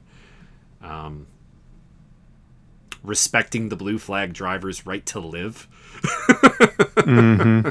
He doesn't have to throw himself into a wall for you. I remember you had some problems with a particular driver that is no longer really racing with us anymore. I'm pretty sure you know who I mean. There are a couple that fit this mold, but continue. Christoph, right? Oh, he still races with us periodically. He wasn't too bad, but there was a little rough around the edges. There have been infinitely worse, I guess, is where I'm going with this. Mm-hmm. The aforementioned J Dice, Mark Glabzul, your proud countryman there. It's been a long time since I've heard that name. That's because I don't think he races under that name anymore. I think he's changed his name a couple of times because he's banned from almost every community. Yeah, fair enough, right? If he wants to reboot his sim racing life, then go on a different name and a different philosophy. That is actually the funny thing, because of course we've followed the J Dice train through communities that we talk to. I've always found it weird that sim racers don't think that there's a fair amount of crossover between admins within communities, that there is talk. And after you've been banned from your third or fourth community, like, are you not the problem? Like, was it RDBB that he went to like after us and then did like 2 races there, and then they kind of were aware of what kind of driver that? Oh yeah, and then he was on he was on 2 of their guys' stream with no push to talk, having a fight with his. I hope not his wife, for the love of God, don't marry that man. But but it was ugly, and it's like you can tell me that I just didn't like you for no reason at all, but I assure you I had reasons. Started with the name. It did, but see, I didn't ban him right after the name. I'd let him hang himself. You could have. I wouldn't have blamed you. It was a stupid name. I remember at the start, I think you had kind of had like a sentiment where, okay, I know what this nickname is supposed to be, but I'm gonna pronounce it in the most retarded way possible. No, that wasn't him. That wasn't him, because his nickname was just Jagged Dice. I mean, there's not really anything you can do with that. But but I'm pretty sure at the start you were like Jagged Dice or something like that. Oh no, that was Byron. That was Byron's idea. Was it? Oh, and I did go along with it. I'm not gonna lie. Right. But no, well, with him, he was like super weird, because normally when a new driver comes in, I can get an idea at least of the decade of age for them. With him, it was like this weird cornucopia of mismatched items. He came in with a Quebec Nordiques logo for his avatar, which is a hockey team that hasn't existed since the mid-90s, which suggested, okay, he's my age or older. And he hated text speech. Like, he would not respond if you used any short form for anything. He would say, what the hell is that? Like, that's what you get from him. And it's like, okay, so you're old. But then the attitude would be like, I'm dealing with a teenager here. I don't understand. I don't get it. Turns out he's probably somewhere in his 40s, but he's just really immature, I guess. I don't know. And he no longer with us, thankfully. Thankfully. We do get rid of dangerous drivers. I mean, that's the thing. It's just that sometimes people will try to blow one incident up into someone being a dangerous driver, and if you race long enough, you'll have a dangerous incident with a good chunk of the field that will come up. Everyone will have mistimed their braking, even by an entire braking marker, thinking that the 50 marker was the 100 marker. Everyone's done that. Everyone's smashed into someone doing that. So, it's gonna happen. It's gonna happen, and you don't forget about it necessarily, but you don't let it ruin your day. Like my first experience racing with one of our drivers was absolutely horrible. We were very similar in pace. We still are, actually. That hasn't actually changed. But he had I've never confirmed this, but I suspect he wasn't really a race fan in any kind. Like he has no motorsports knowledge. But like he would go for like side by side moments into turns where it's like, this is a terrible idea. And we would die. And but he got better over time, and I don't actually mind racing him now. It's fine. Yeah. I'm pretty sure like as long as there's some sentiment of someone having a bit of compassion for the person he just murdered and wanting to learn from it, then there's nothing you can or should do, really. Yeah, we all learn. I mean, I sincerely hope that all of us have become better from the moment we started sim racing, because if you haven't, I don't know what to know what to make of you, I guess is what it comes down to. Well, then there's always the curious case of James Butler, who does best when he doesn't practice, according to him. I just think he doesn't practice in general. Yeah. I think it's just there are some tracks he's just put enough time in that he has practiced, whether he has practiced or not. Like, I mean, there is, like, if you say, all right, Mike, we're gonna do a race at Monza. Okay, I'm not gonna practice a ton for that. If it's a car that I'm familiar with, the track I'm familiar with, we can do the drop in and race deal. Maybe the day before I'll spend an hour going over, okay, there's some quirks with the car here. Maybe something changed in an update or something since I was last here. We could adjust this. We could bring the tires into alignment. And you know, there's minimal practice that still will bring up a decent result, because I have a knack for randomly good results at Monza, even though I don't actually think of myself as a good Monza driver. But, like, you know, I have podiums in, like, the overall category at Monza, which is exceedingly rare for me.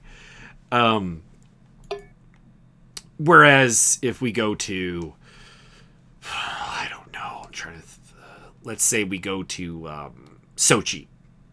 I don't know Sochi. Like, it's going to require a lot of practice just getting down the track and learning. I've watched F1 there. I have a rough idea of, like, this is a left-hand corner, this is a right-hand corner, but I have no idea of what the apex speed there is going to be, what's the braking point, what's any of that. That requires a lot more practice. So there are certain tracks that you're going to largely have a pretty solid idea of and don't require a lot of practice, and that, if I may, is where James Butler does quite well. They're tracks that, Yeah, I mean, whether he's practiced or not, he's practiced. Like, he has at this point, James will have raced a lot of the tracks, if not all. So, I mean, at a certain point, if you know where you're going and you kind of know your braking points for the car, you know, I guess you don't need more practice if you don't necessarily want to go quicker. I've always had the chronic wonderment of if having experience on the real track actually would help. And it seems like something that I should know, but it's kind of weird. Like, the tracks I've raced on are, of course, just not generally in video games. And so I've never been able to... I assume it would help, but I don't even know. It should. It should, right? I mean, as long as the track is modeled accurately, which is the case with the top sim racers, I'd say. There's really any that has particularly bad tracks, I'd say. But there's no ACC track that I've actually raced on in my life. There is one that eventually is going to be in the game. Here's hoping. Mosport! Oh yeah, that was announced, isn't it? It hasn't been announced, but it's been long stated that the goal of ACC is to get every track that the GT Challenge visits into the game, and that is. Well, wasn't it like teased, or at the very least, like some official? I don't recall, but believe me, I'm gonna go look after this and find out, because okay, because I'll be an excited little boy.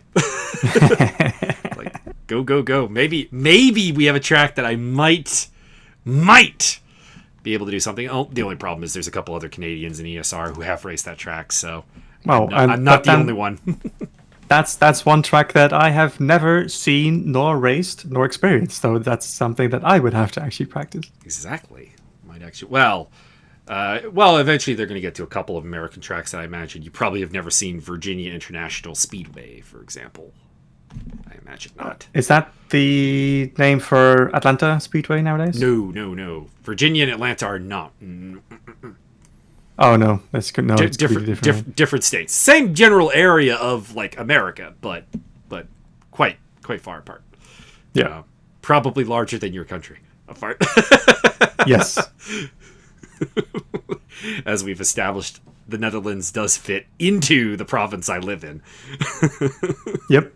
Greater Toronto area is very much larger than pretty much my entire country. Indeed, actually, today I would have pretty much crossed the entirety of Netherlands while I was going to handle the matter that involved a tie and suit. How many kilometers was that? I don't know off the top of my head. I did by bus, so I know it's weird. I'm a racer and I don't drive. It's strange. There's medical reasons. Oof, people would say. Is what it is. Is what it is. Mike's body is broken, and that's really all you need to know. And by Mike, I mean me, not you. But as anybody who's raced with me and has heard my incessant complaining is very aware. Indeed. It's like, those moments where, I'm not sure if you still have that rig, the wooden rig that kind of creaks. I do. Yeah. So it's actually kind of an epitome of your body, I guess. We can. There it is. There you go. That's what it looks like. For anyone that I've had it, I put it on camera before, but it's not been on in a while. Oh. So as soon as you press the brake in that thing, it creaks, and so does your knee and your back and your what muscle was it again? Intercostal muscle, which is the muscle between your ribs. Mm-hmm. So that's not fun. It's also the two ribs are on like the opposite sides, so like there is nothing I can do here. It is so goddamn annoying. Yeah. So in that sense, creaky rig equals creaky body, and sturdy rig equals sturdy body. Admittedly, the main creak of the rig was actually the pedals, which, since the pedals have been replaced, is been fixed. It does creak though, obviously. How's that going? So you got those pedals. They're a huge upgrade on your huge upgrade you had, I guess? Upgrade. Well, and the results have shown it. I've become like a borderline gold driver in some of the ESR events. It's still a little track dependent. There are tracks that I've historically had issues with and still do. But like, for example, really actually the second race after I got them, we did Zandvoort, and I finished 8th place. No, I qualified 8th and finished 7th ahead of a couple of gold drivers, and that was kind of that kind of ballparks it. Like, it's definitely. Let's put it this way: when I was on the T3 PA Pro pedals for about the first half of the season, I'd have to look at it if it was actually half, but the early part of the season, Javier Perez Torres was whipping my butt. We were in the same car, we were teammates, so we were running same setups, everything like that.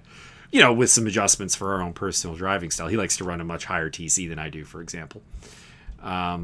He was winning, and then we got the Fanatic V3 pedals after the T3 PAs broke at Brands Hatch, and then after that, I don't think he beat me in a single race. So that's how we do. The jump in performance is there. I don't like to bring up the jump in performance on the hardware just because it gives people, I think, the wrong idea that like the secret to their struggles is like, I gotta spend a lot of money on new hardware, and it's like, I mean, it's not that it won't help, just there are probably things you are doing that leads to, because like I'll ask them like, okay, what is your current setup, and I'll listen to it and I'm like, that's decent. It's not bad. It's not like you're driving around on a T150 or something. Yeah. And, there's plenty of people on much, much, much worse gear that are doing much better than that person. So it's not like it's impossible. It's just, perhaps in your case, that brake pedal didn't allow you to, or your brain to understand trail braking, I guess. I haven't seen your trail braking with the new brakes. I know that I've kind of been egging on you for not having proper trail braking on the T3 PAs, because it was always kind of on off. It was a 1 or a 0. It was a brake or don't brake. It's still not good. Not good. Okay. Part of it is also the pedals. There's a trade-off with the pedals, which I have talked about before, which is they don't really fit in the rig properly, and has led to more excessive knee problems during the races, because it's the braking leg that is usually the one that I am complaining about. The the accelerator leg is mostly fine, but it's just because of how they fit. Like if the brake pedal was more this way, I think it would be fine, but there's no way to get it there. without it basically smacking into the clutch pedal and saying hi. Yeah, if you don't have that room to shift the entire pedal plate a little bit, which is what I've basically got. Like I have enough room in my rig where I can center it, but then my throttle would be like on the right and my brake would be in the middle, which kind of puts your legs in a slightly awkward position if you're only left foot braking and don't need the clutch. Yeah, so in that sense, like I've kind of mounted it offset to the left so that my legs are straight and and the center of my body is centered on the two pedals. Yeah, it's basically my knee is like this when I'm racing, and needless to say, that far up. Well, okay, I put it that far up to get it on the camera. It's not that far up, but it's that angle on the brake pedal, and obviously, probably doesn't do great things for my brake control, frankly. And two, the knee starts to be like, so we gotta get up at some point here and stop doing this because I'm gonna make you pay for this. Can I be in a straight line now, please? But there's no way to physically get it, and unfortunately, my cousin is expecting baby number 2. Ooh. So the Mike Kevin rig 2.0 is not. It doesn't have a timeline at this point. It was kind of like Declan, his first kid. It's like Declan's getting slightly old enough that we're not in the baby phase. So like we can take a day and we can do it. No. Wife is pregnant now. It might be a while. And as you can probably tell by my room in the background, I don't have room to do shit in this apartment. Yeah, I can see that the rig is like kind of making it hard to get between the bed and the rig, isn't it? It's not too bad actually. If you put the rig like the seat fully forward, it's on rollers. All right. It's not a problem. The only thing I'm annoyed about is when I'm trying to do like workouts in my room. Sometimes it gets in the way because there's basically behind me is the biggest batch of floor in the room that is unoccupied by anything, and it's probably not quite 6 feet. Yeah. And I am 6 feet tall, so when I'm trying to do a Superman exercise or something, it's like, well, we're gonna have to wander out and hope that the roommates don't mind me utilizing the entranceway basically to the apartment. I'll tell you what, though, the rig has probably been the biggest upgrade in terms of always having the same seating position, always knowing or like feeling that the steering position is the same, that your pedals are still there in the same position, to be consistent with your force applied on your pedals. Like that's something that's just kind of missing when you're constantly shifting your position around by clamping on your steering wheel and having a desk chair on wheels. Because that's how I started out, and I was doing fine. But just having a rig that locks it all together, you don't have to. If you want to have a little bit of a race or have a little bit of practice, just hop in and go. You don't have to set everything Absolutely. up. That was just such a huge thing. And upgrading your steering wheel and your pedals and stuff is nice, and it feels good, and perhaps it gives you better performance. But the rig is a huge deal. Oh yeah, I mean, I just listed everything that is wrong with my rig, but I want to make this quite clear. It's the best birthday present I've ever gotten, 100%. And those who were around long enough ago before I had the rig will remember that it wasn't like I didn't have body complaints, beforehand, because there was a race at Road America where I was running in first place in Division 3. I mean, admittedly, there are those who suggest I should never have been in Division 3, and they're probably somewhat correct. And my knee completely locked up, and I went into the wall coming off of Canada Corner because I couldn't brake. Like, my brain was like, brake, and the knee is like, nope. Fuck you, buddy. We're going into the wall. And then there was like, there's annoyances that you don't have anymore in a rig, right? Where I kind of started out here just like clamping on my G29 here, positioning my desk so that the wheels were kind of a little bit locked. You like couldn't go backwards, and then every couple of corners you have to push your steering wheel back onto the desk because it's kind of slipping a little bit, and after a couple of times braking, your desk chair is going to be there, and a couple of times more, your desk chair should be there, and not having to deal with those things is just so nice to not spend the time on. I guess I'll show my rig in case people are curious where it is now. Yeah, it's kind of shoved into a corner over there. So I kind of like this. This is my main monitor. I kind of just like shift it over there, and then I sit in there between the wall and my closet. Yeah, that's actually a nice little spot for it because it's a spot of the room that doesn't even really work for anything else. That's nice. Yeah, I previously had like the red chair that's there. I had it there, but I shifted some things around and found a little neat spot where I could put it. I think it's definitely worthwhile to pick yourself up a rig, but it does have to be something proper. Could be something DIY. Like, I mean, again, the only problem with my DIY rig is that neither me and my cousin had ever built one before, so we did definitely make some mistakes. Specifically, I would say our problem was we fitted it way too much to the equipment I had, ignoring that if I upgrade the pedals, which I have done twice since we built the rig, they're going to be bigger, and that's going to throw it off, because that is essentially the problem. Is went from the Logitech pedals to the T3PA Pro inverted to the V3 Fanatec pedals, and all three are different sizes, and basically the T3PAs actually were fine. I had to get rid of a support beam that we put into the rig, so the rig became probably a little bit more rickety. Probably if I could probably figure out, looking back through my videos, when the T3PA pedals became a thing, because the sound probably changes. And I don't even mean like the pedal sound, I mean like the wood probably became more creaky. So I had to remove that to make room for them, but otherwise they were fine.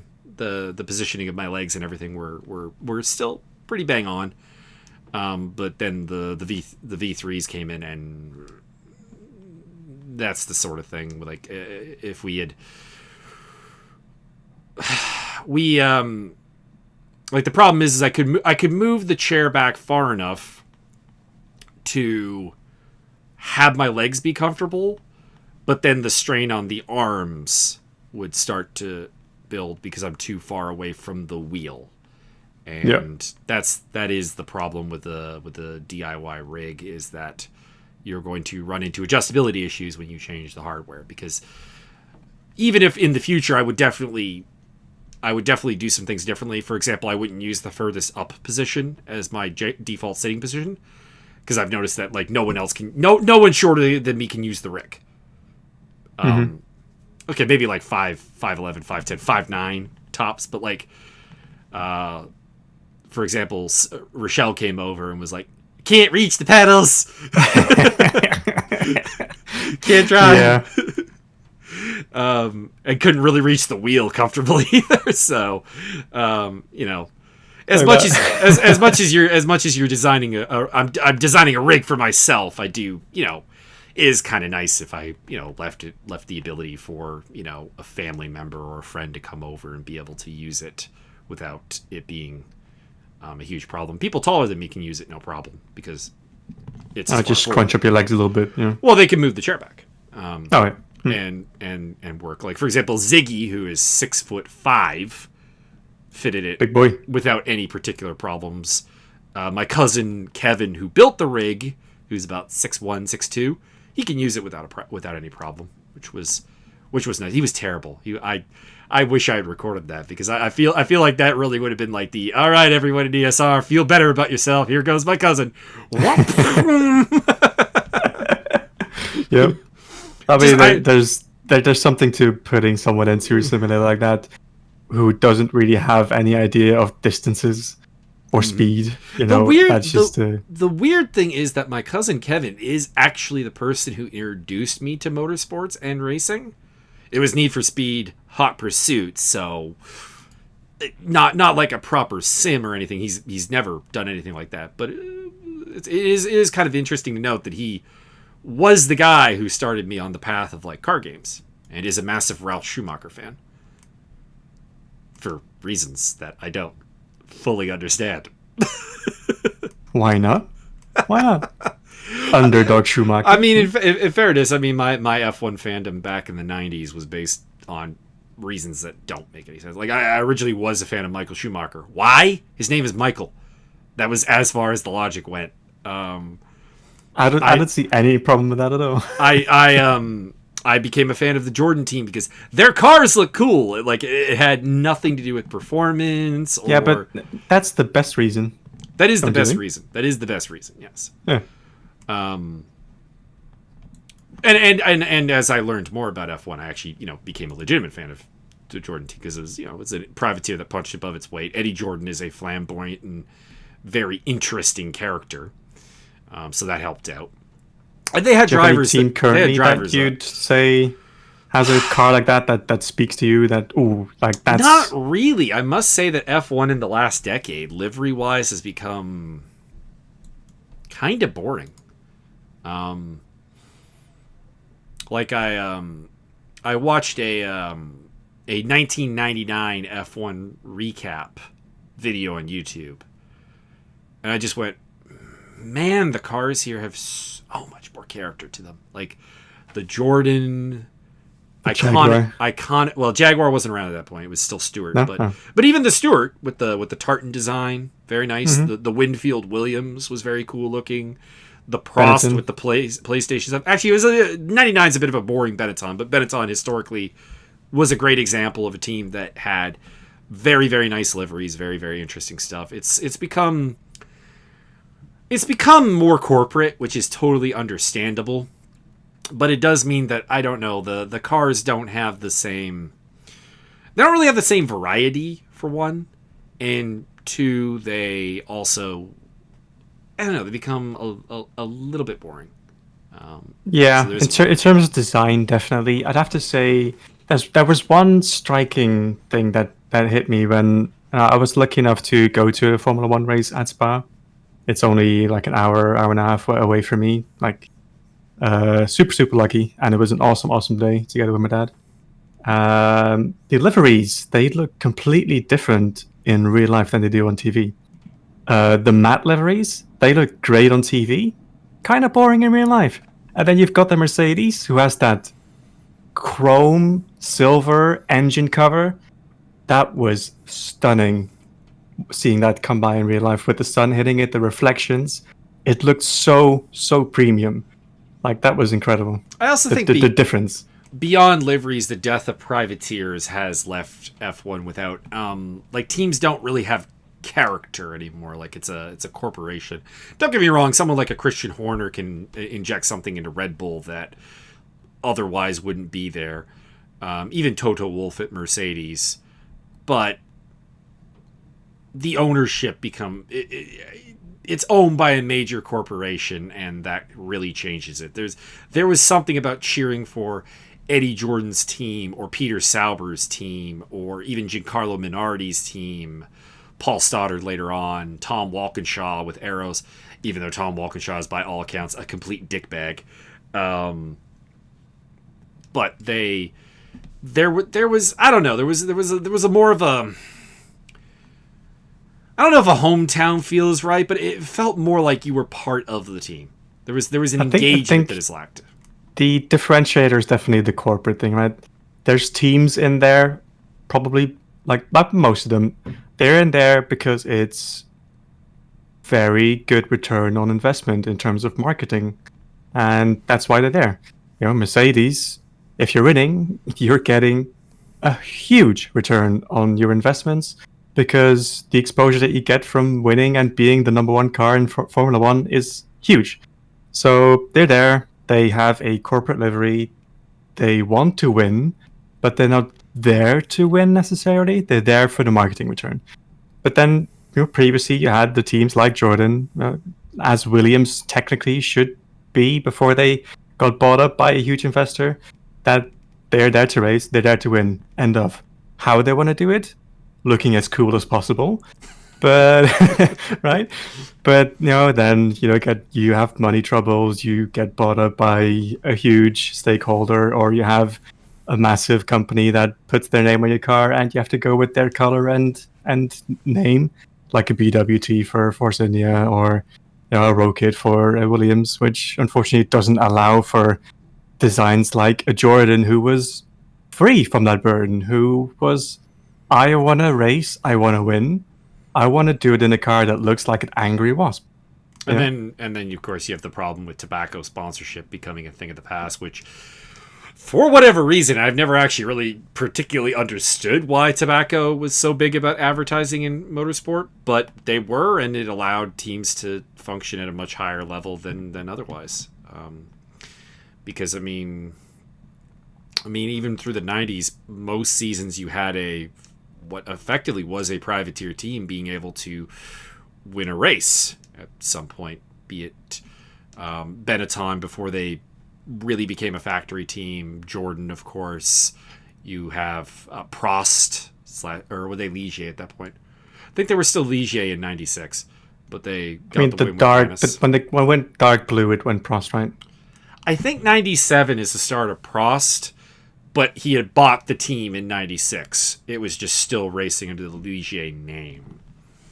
And then if you go back to the 80s, of course, you get into the truly Wild West of like, man, there's like 6 teams on the grid that's maybe going to win a race this year, and that's insane.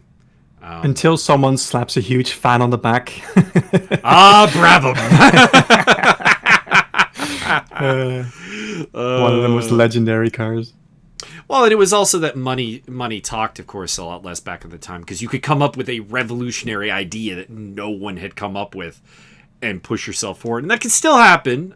Braun in 09, of course, would be the last kind of minnow story that we have, where a team... Ferrari and their magnetic interruptums of a fuel flow meter, perhaps. yeah. Well, there are other things, but I mean, like a team that didn't really have the budget of the other teams and could beat them up, because Braun definitely had a budget, but it wasn't a great budget, and you could tell by the fact that their car, as the season went on, was like, "We are here." We're somewhere around here by the end of it. Yeah, because we really can't make this car any better. I guess it was the same. Was it the same story with Lotus? I'm not sure how big they were back then, but they kind of find out about the curtains. Oh, and the ground effect, right? Colin Chapman was an insane genius, is what that comes down to. Both for good and bad, because I think sometimes his desire to evolve the car actually got in the way of, like, hey, the car really works, Colin. No. We needs to be better. I need to try this. But Colin, that completely invalidates our previous design. Do it. And then you would get random seasons like, the great example is Lotus goes from dominating 1978, Mario Andretti and Ronnie Peterson finishing 1-2 in the championships, to by the time we hit 1980, there hasn't been any rule changes really, and the team sucks now. Because Colin Chapman came up with an idea, and he wasn't willing to give up on it. Yep. Or the Tyrrell 6-wheeler, that's the weirdest thing when you think that Mercedes is Tyrrell. That's the weirdest thing. Did it go Tyrrell, BAR, Honda, Merc? Braun, Merc, yeah. But yes. Yeah, Braun was in between, yeah. The original 1970 Tyrrell team is Mercedes now. That's amazing as a child of F1, remembering Tyrrell being like the complete back markers who are like, we have to employ Ricardo Rosset because of reasons. Yeah, and in that sense, isn't Red Bull Jag, right? If you go back, Stewart technically, but yes, Stewart, Jaguar, Red Bull. Ferrari is Ferrari. They're the only ones. Ferrari and McLaren are basically the only two that haven't been rebranded in their history. Everyone else started as something else. Oh, and Haas, but they're like, super, super new. Sauber has gone through the BMW transition to the Sauber transition to the Alfa Romeo transition. Minardi, the Toro Rosso, Minardi. Jordan, of course, is Racing Point, Aston Martin, Force India, whatever you want to call it at this point. Formula Stroll, bringing Canadians to the grid, even if it requires daddy's money. Although I will say, I will forever be a small Stroll defender and even a small Latifi defender, because I grew up in an era where the idea of a super license wasn't really even a thing. And when people say Stroll or Latifi or anyone on the grid right now is the worst F1 driver ever, I just be like, Giovanni Lavaggi, Gaston Mazzacani, Ricardo Rosset, Shinji Nakano, Esteban Turo would like a word, because they don't like you trampling on the only thing that they really have to work with in their careers. Because they were terrible. They were like the gap between you and I on a racetrack was them and their teammate. Yeah, exactly. It doesn't, doesn't work. I'd say Latifi still has yet to prove himself. He hasn't had the car to do anything with it. I would like to see him in a better car and see him do some stuff, but like the things or the stuff that Stroll gets thrown at him, I don't get it.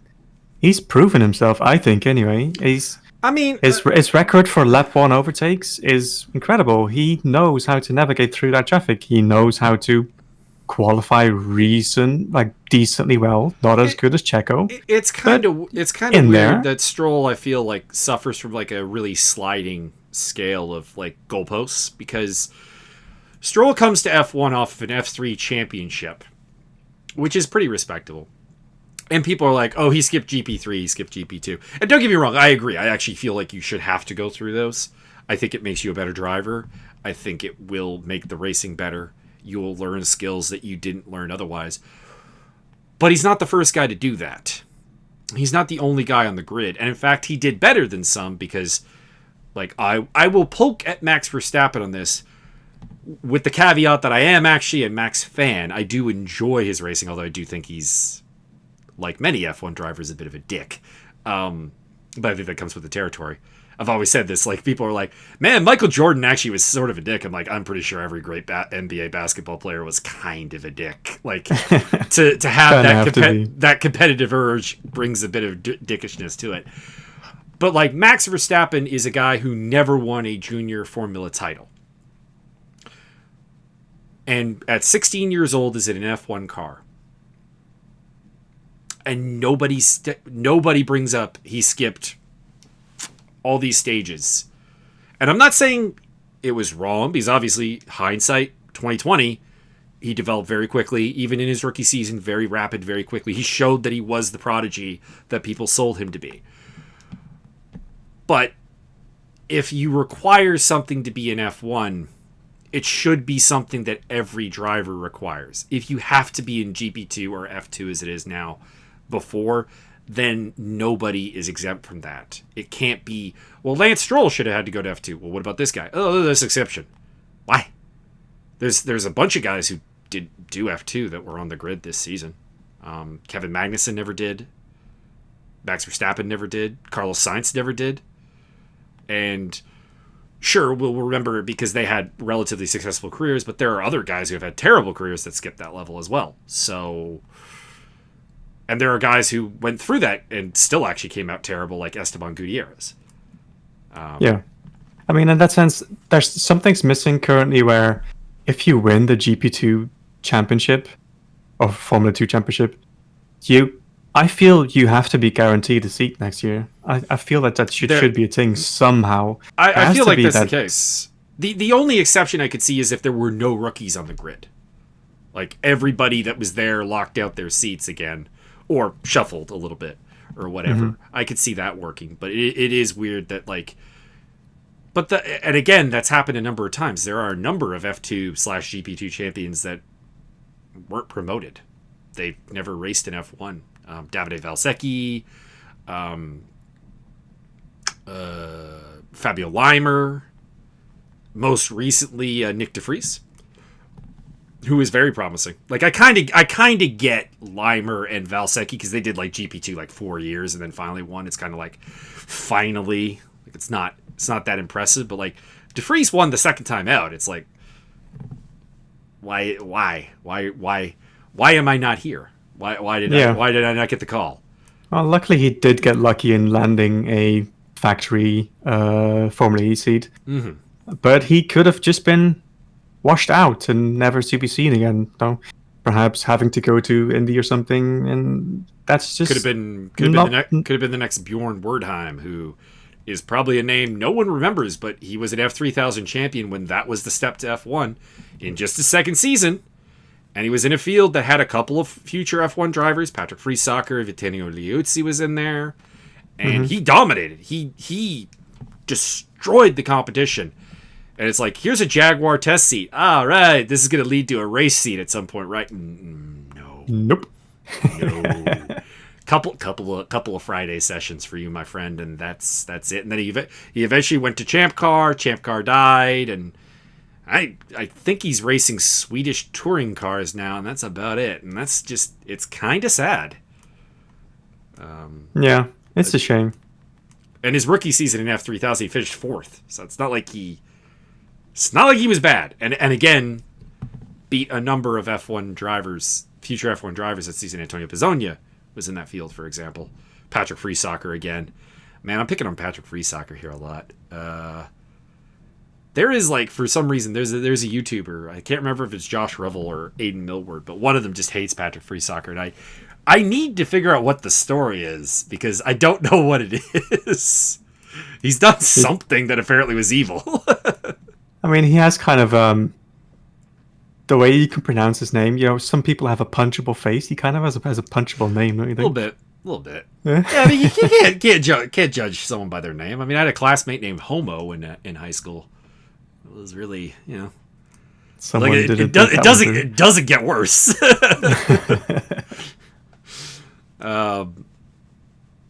But yeah, so there's that, and then there's of course guys who even win F2 or whatever, and it still gets shit on.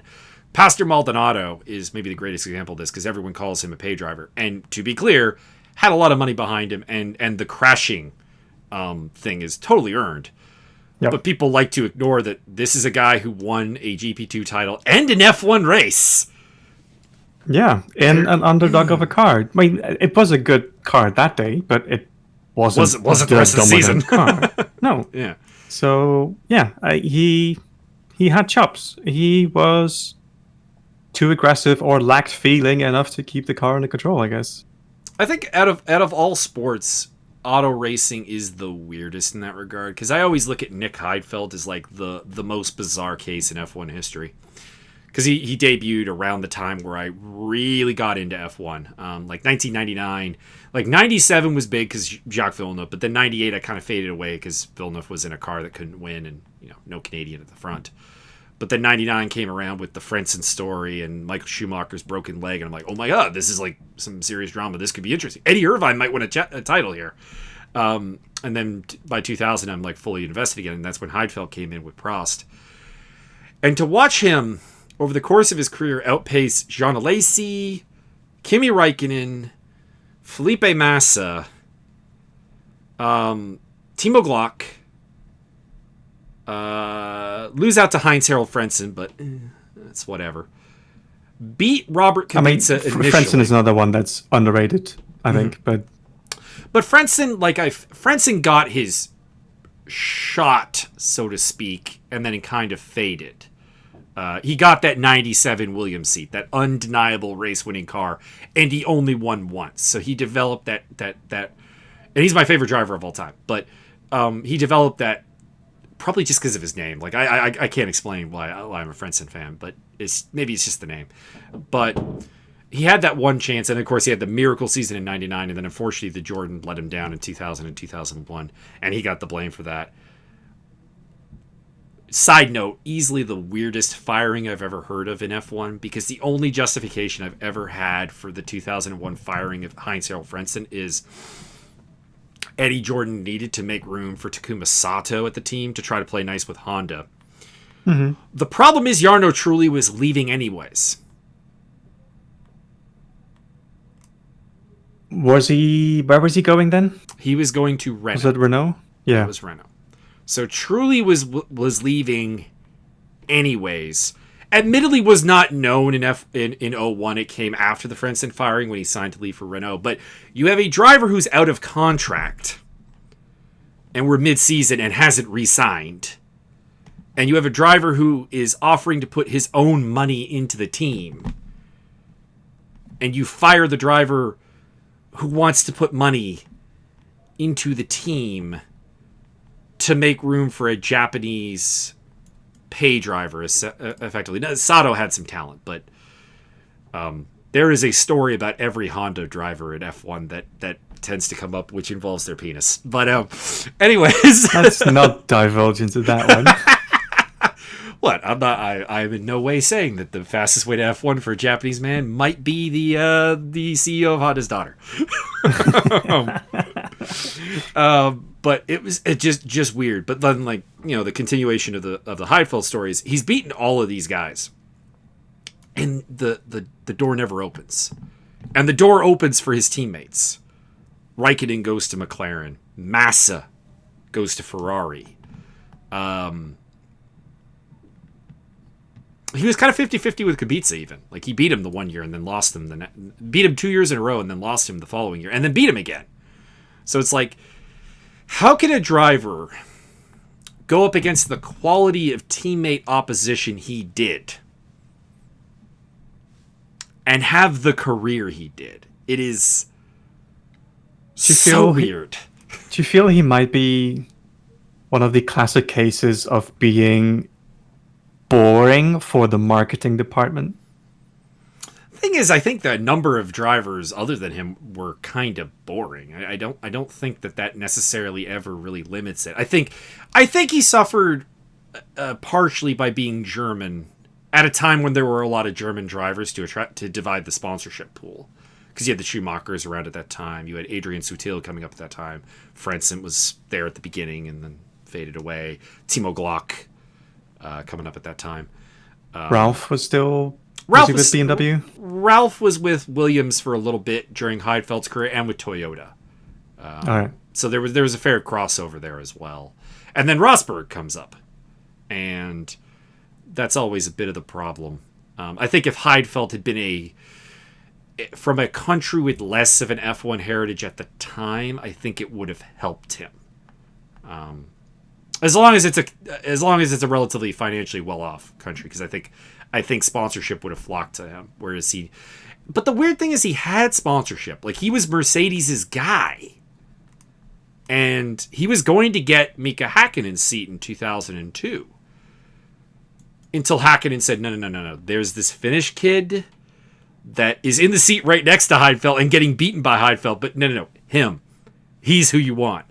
And I'm not saying that was the wrong move, because Kimi Räikkönen's a fantastic driver. You know, 2020, even like for the driver and for the fan base and for the following, you know, it was the right move. It was the right move. Nick Heidfeld would not have copied that. But it's a move that at the time I still go, what happened? What happened here? Because, like, it's the weird thing. Is like motorsports is the weird thing where results don't necessarily speak. There's a perception of a driver that isn't always backed up by what they've done on the track. For example, I was debating with someone relatively recently about Jacques Villeneuve, for example, and they're like, he's a complete failure. I'm like, why? He won a world title. He had 2 seasons in a car that could win a world title, and he finished second and first in those 2 years. He's like, but he didn't do anything. He didn't win any races after that. It's like, didn't have a car after that could win a race. Like, don't get me wrong, towards the end of his career, it got kind of sad. Like, getting completely shit kicked by Felipe Massa and then by Nick Heidfeld is like, I mean, the kiss of death. Although apparently getting beaten up by Heidfeld is actually great for your career, but Villeneuve is the one exception. And it definitely got ugly towards the end, but it's like, man beat up Frentzen in 98. He was the only one that could get pace out of the BAR in 99, and then it would explode. And in 2000, he outperformed Ricardo Zonta. 01, he outperformed Panis. 02, he outperformed Panis. Okay, he had a bad season in 03, getting beaten up by Button. But Button's a future world champion. And he was getting old at this point. At what point was he supposed to do more? I guess is what it comes down to. He should have been more attractive, I guess. More attractive to the political... Not to the political side. No, I'm talking appearance here. I'm talking in political sense, in marketing sense, in money sense. I'm guessing that was just the decision maker there. Villeneuve priced himself out of any like top end drives. I mean, he wanted more money than he was probably worth. He was like he's like, I'm a world champion. You should make me like the second highest paid driver on the grid. And it's like, no, that's not. No. You're kind of ignoring that you won the title in the best car, which I mean, which is the other thing. I mean, how many Formula One champions are not in the best car? It's a pretty short list. And I'm not saying that invalidates their titles or whatever. Like, people are like, oh, Lewis is only winning in the best car. I'm like, he also made that car the best car. He developed that car. Like, there's him and Rosberg are responsible, along with the technical staff, for developing the Mercedes team into the juggernaut it is, because a team without a top-end driver will often struggle developmentally speaking. I mean, Ferrari in the early 90s was a great example of that, where they would have a great driver like an Alain Prost or a Nigel Mansell and not listen to them. But it really wasn't until Schumacher came around and built that team up. Much like Hamilton, he deserves credit for all those titles. Yes, it was in the best car, I'd argue, except for maybe 2000. But it's the best car because he made it that way and he dragged that team up. And there's also a reason that those drivers are kept in those teams, because if it was really just the car, none of those corporations would pay the money for that driver.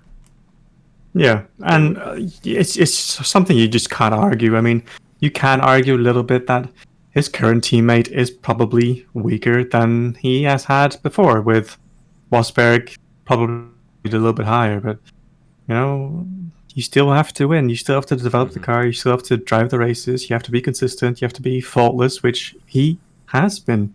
He's like, in the last 5 years, out of his own accord, he's crashed once, I think, which was Brazil. It's an amazing level of being able to maintain the car, and a testament to car control and consistency. And the other thing is, people we'll talk about, top teams usually have a A driver and a B driver. There have been obviously exceptions in F1 history. There was the Prost-Senna partnership at McLaren. There was, to a degree, Prost-Mansell at Ferrari. Alonso-Hamilton at McLaren. I guess Raikkonen-Massa kind of is a weird one, where, like, you know, Raikkonen won the title, so we kind of think of him as the number one, but when you consider that the season right afterwards, Massa became the lead driver in the championship hope, it's a bit of a weird relationship where, like, was there a B driver in that partnership? By the way, the Heidfeld partnership right there. Two guys who in their rookie seasons. I'm not sure people want to hear even more about Nick Heidfeld. All right. Is there anything else you want to talk about here? Because we've easily exceeded the longest interview, and we can go on for as long as you want. But is there anything you want to probably one last topic, yes, because bedtime is coming up. Okay. There's one last thing that I think is a really good example of merit on track paying off, which is Checo going to Red Bull. I didn't expect it, actually, that it would happen. I thought Checo was out. I thought he was gone. But I think it was a ballsy move, and I'm so excited to see what he can do in a Red Bull. Shout out to Javi. Peace, Javi. He's gonna love it. I kind of like watch F1 races with Javi in chat, just like memeing to each other. I'm aware. He tells me. Yeah, and I think we're gonna have such a good time looking out what Checo is going to do in that Red Bull and how he's going to go up against Max, and if he's going to be able to finally out-qualify him, out-race him. I do have some concerns, just because and this could entirely be a perception versus reality. But to me, it feels like what Max wants out of a car and what Sergio wants out of a car are not really the same thing. And it's going to be the struggle, right? And it has been the struggle for the drivers that have not made it. Pierre likes a much different car compared to Max. Alexander, he could cope with it, but it's not a car that he can do well with, I'm pretty sure. Like, he could have done better with a different car, but it's completely understandable that Red Bull is going to build that car for Max. And Sergio's going to have to deal with it. I compare the Red Bull to a Porsche in GT racing to a certain degree, where it is very much a driver car, and so I've always said I don't know who I'd stick beside Max if I was Christian Horner. I honestly I don't know. I would have given up on the on throwing my young drivers into that car long before they did. Like, probably once Gasly started to struggle in it, because Pierre Gasly was a good driver. He's a GP2 champion. He's now an F1 race winner. There should never have been any real thoughts that he was...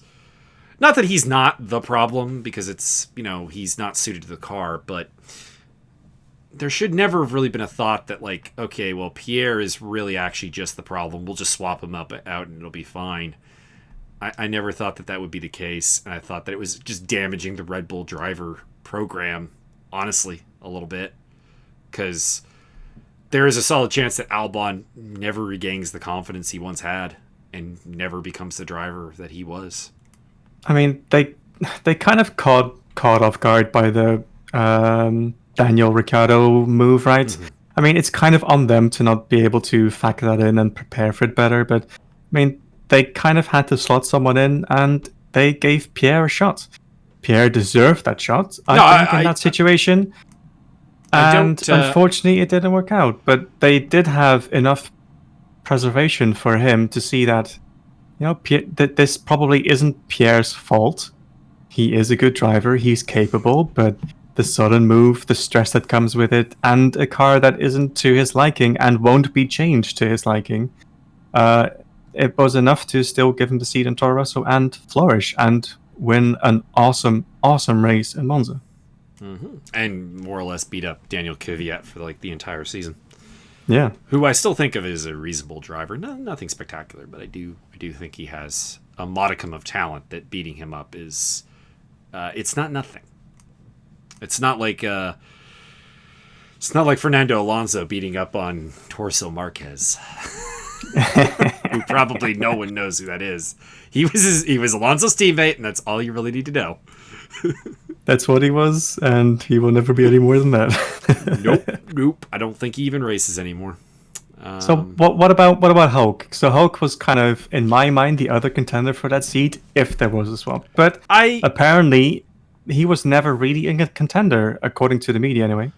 I thought Hulk would have been a better choice. Not because I think Hulk is a better driver than Perez, because I don't. I think actually Perez is the better of the two drivers. They partnered at Force India for long enough for me to, I think, confidently say that Perez is just a little bit better. Like, it was very, very close. But Hulk feels like a more adaptable driver. In the sense that he's driven a number of different cars over the times that weren't really designed for him and had a reasonably large amount of success. So it just felt like, given what I said with Perez wanting something very different from a car than what Verstappen does, that Hülkenberg would have fit better purely as a number 2 driver, which is what I think Red Bull wanted. Makes a lot of sense, because he's able to super sub, he's able to adapt to a car that won't be set up to his liking at all and still pull a good result out of it, which is, I imagine, what he would have done with Red Bull as well. And, well, moreover, I think the dynamic between Max and Hulk is actually really fun. I would have loved to see that the banter, the things that they would have gotten up to. I think that would have been really fun. So in that sense, I'm a little sad it hasn't happened, but I think Sergio deserved it more, because I do think his season was incredible. I mean, I think at the other side is I I do wish Hulk had gotten this seat, but not because I wish Perez didn't. I wish Perez had gone to Haas. Because we wouldn't have to deal with Mazepin. Yeah, but I would not like to see Sergio there. That's such an undervaluation. Yeah, but he's the only driver who has a similar level of cash behind him. That was the weirdest thing about Perez. Like when we were talking about Perez going to be out of F1, I'm like, you have a guy who is the star of the midfield. He's been a top guy there for years, who actually has a lot of money behind him, and no one wants him. It was the new addition to Mio's bizarre F1 stories that just don't make any sense. Yeah. The one you can tack onto the Nick Heidel one. And the Frentzen one. And the Frentzen one. There are so many. There are so many. So many. Like the hatred of Ralf Schumacher is another good example of that one. Where it's like, he's a bum. I'm like, he's beaten every teammate he's had. What do you mean he's a bum? He was the little brother that wasn't quite Michael. You want a bum? Actually, it's his son that's a bum. Because David Schumacher, which is Ralph's kid, who's coming up with Mick, of course, and will suffer, the same fate. He is not very good. he's not. He is the first of the Schumachers where it's like, this really is just a name. Yeah. I'm looking forward to what Mick can do, though. At this current point in time, I don't see the raw talent that a Max or a Michael or someone like that has. But I think he's it's sufficient. I'm looking forward to see what he can do. He reminds me a lot of a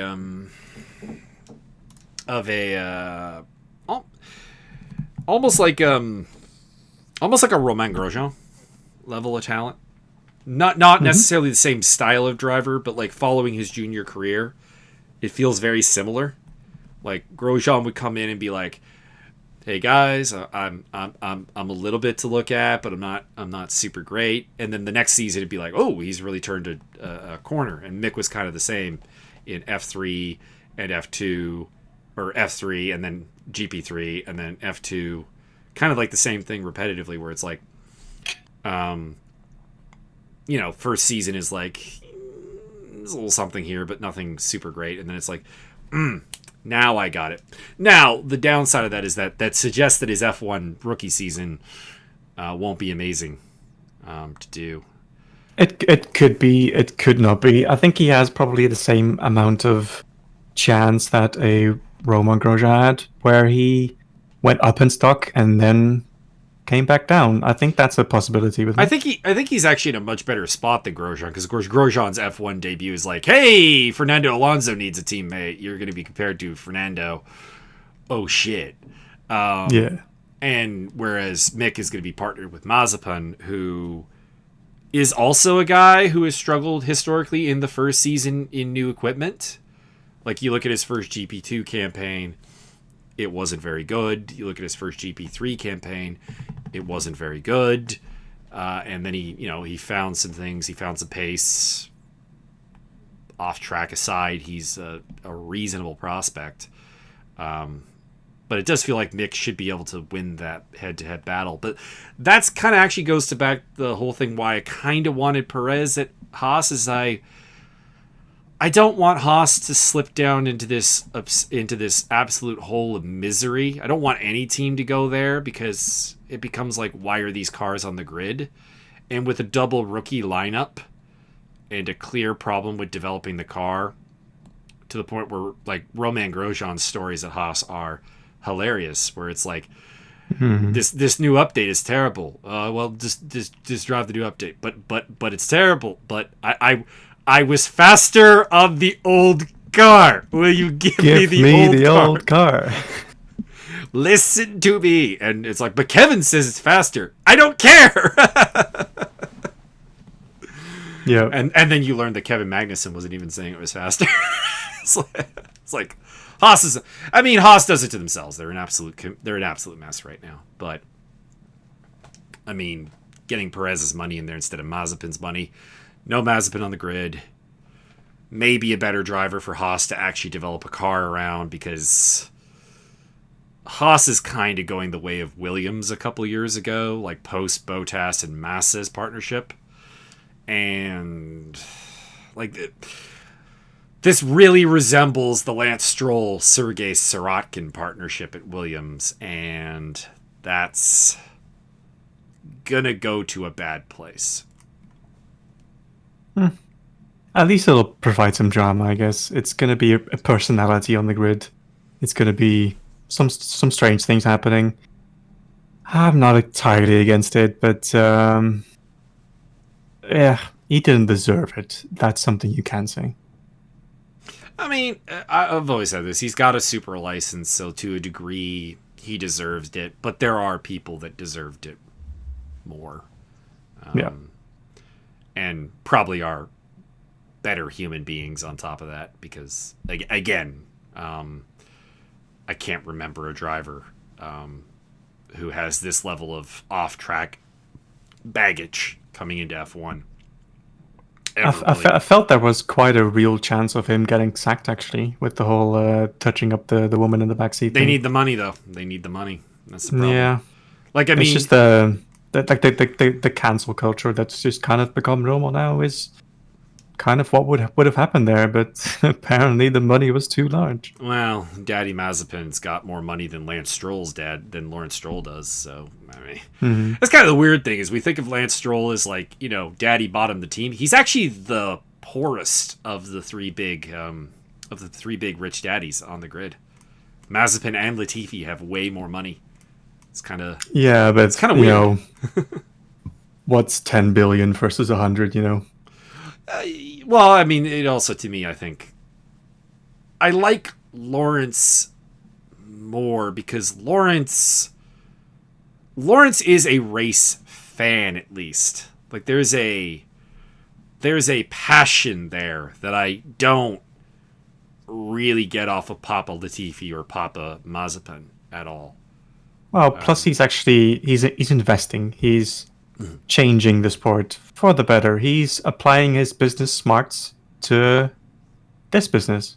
And I've always said this because people get angry about Lance Stroll having a good seat on the track. I'm like, without Lance Stroll, that team probably doesn't exist. Mm-hmm. Because the plan, Vijay Mallya's plan, was to sell that team to Rich Energy. I don't think I have to like go deeper into like I don't think that would have worked.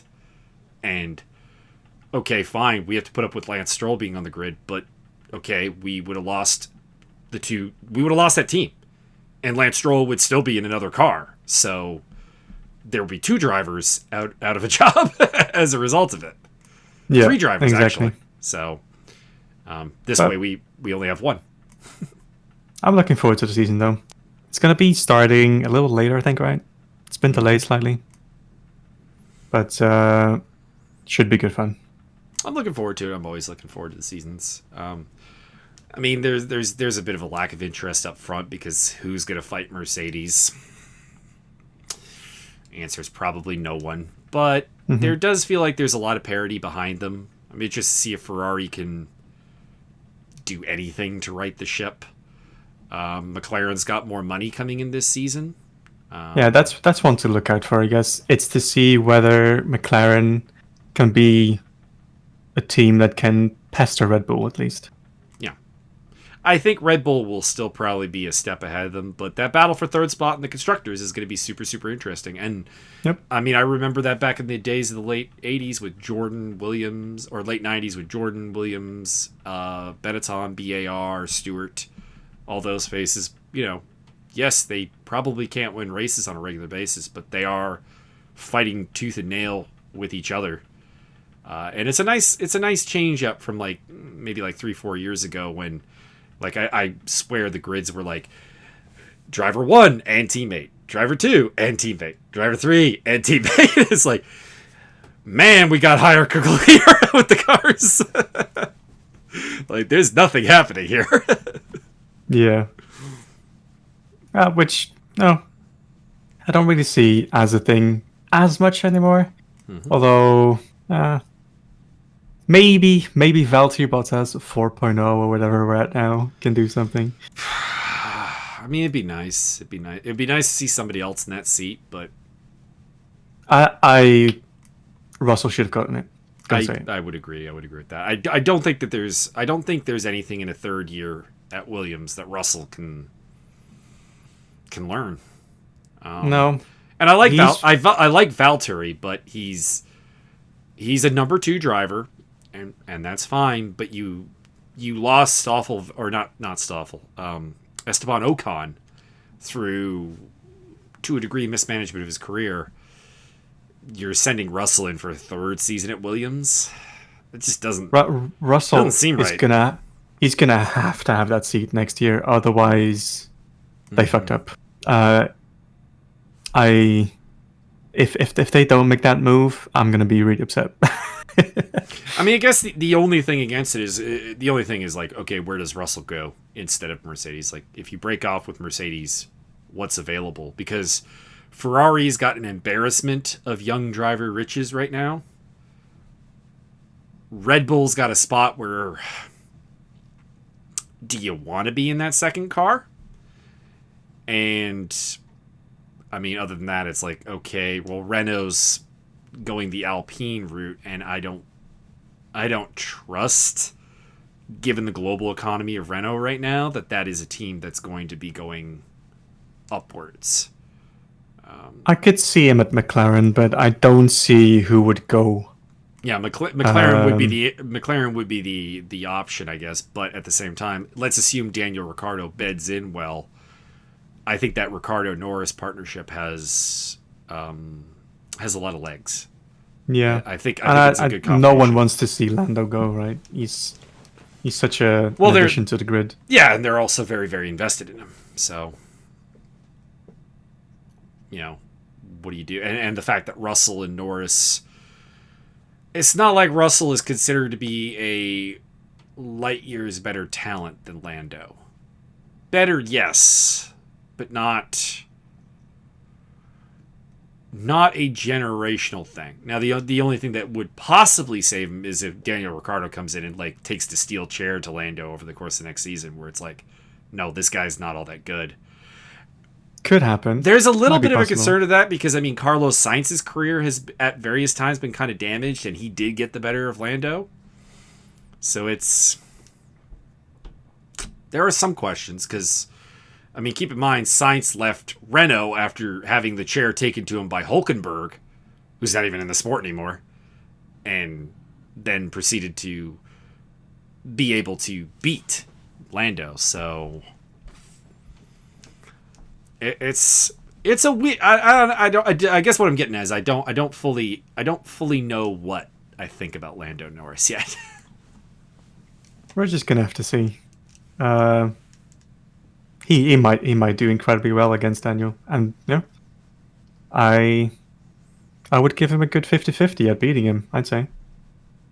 I think I'm a little bit more bullish on Lando losing to Ricciardo, but I don't think it will be terrible. I don't think it will be Verstappen Albon or Verstappen Gasly or Alonso Daniel's Van coming Dorn. into the team.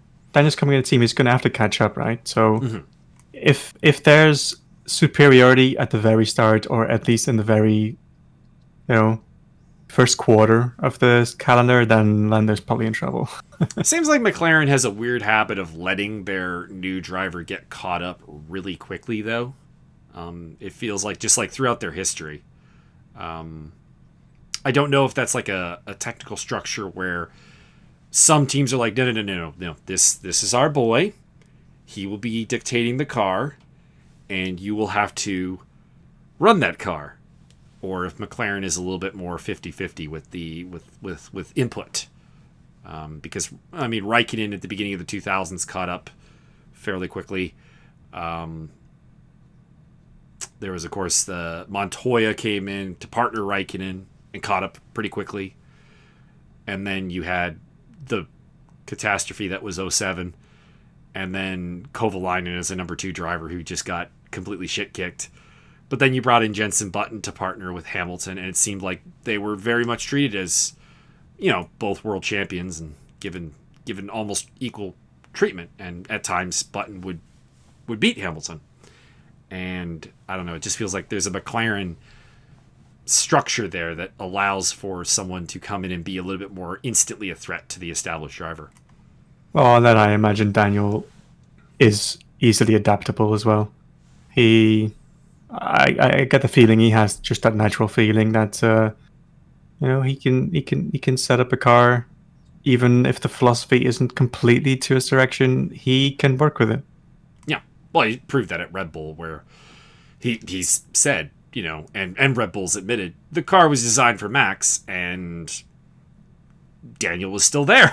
Mm-hmm. was still close. Certainly better than anyone else who's been in that car. Yep.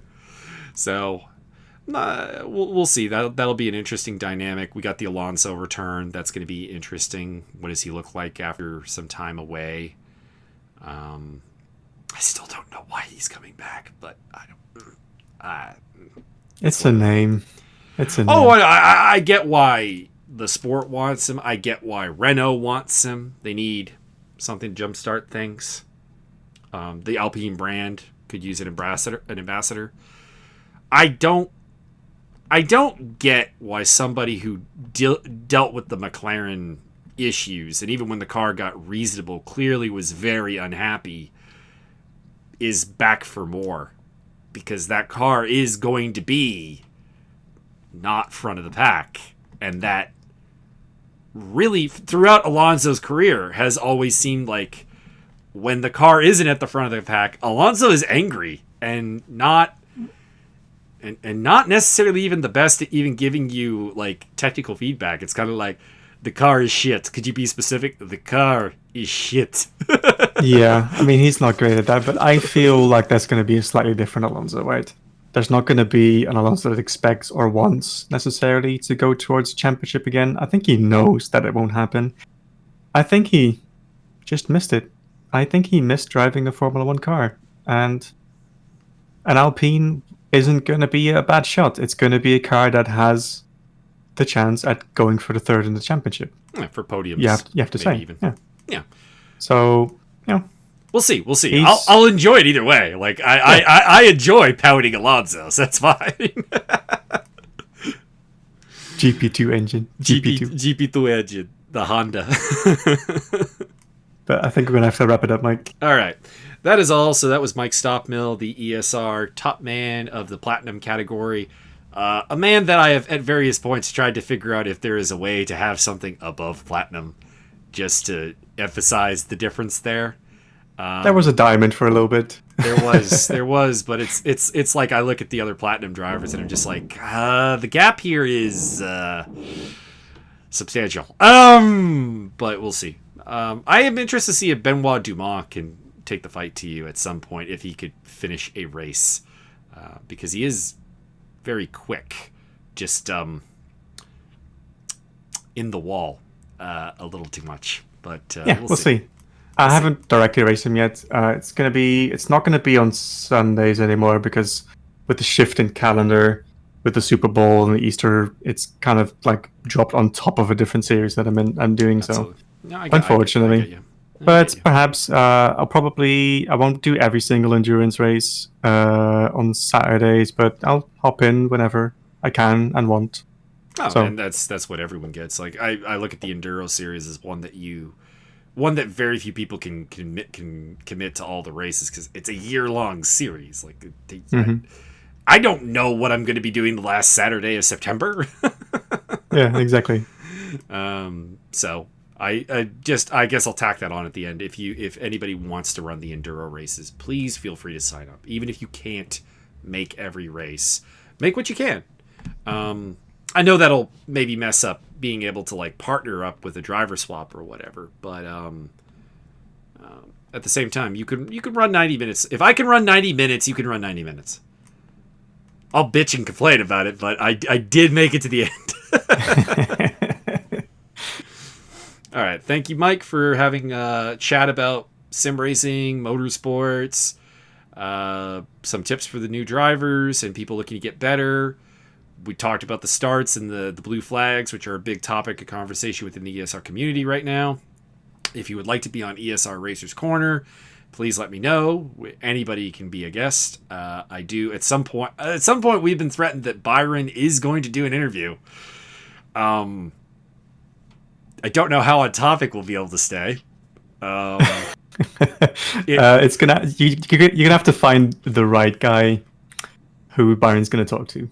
It might turn into a 5-hour talk about pro wrestling, but we'll. I feel like an interview with Byron and Travis might be an interesting one.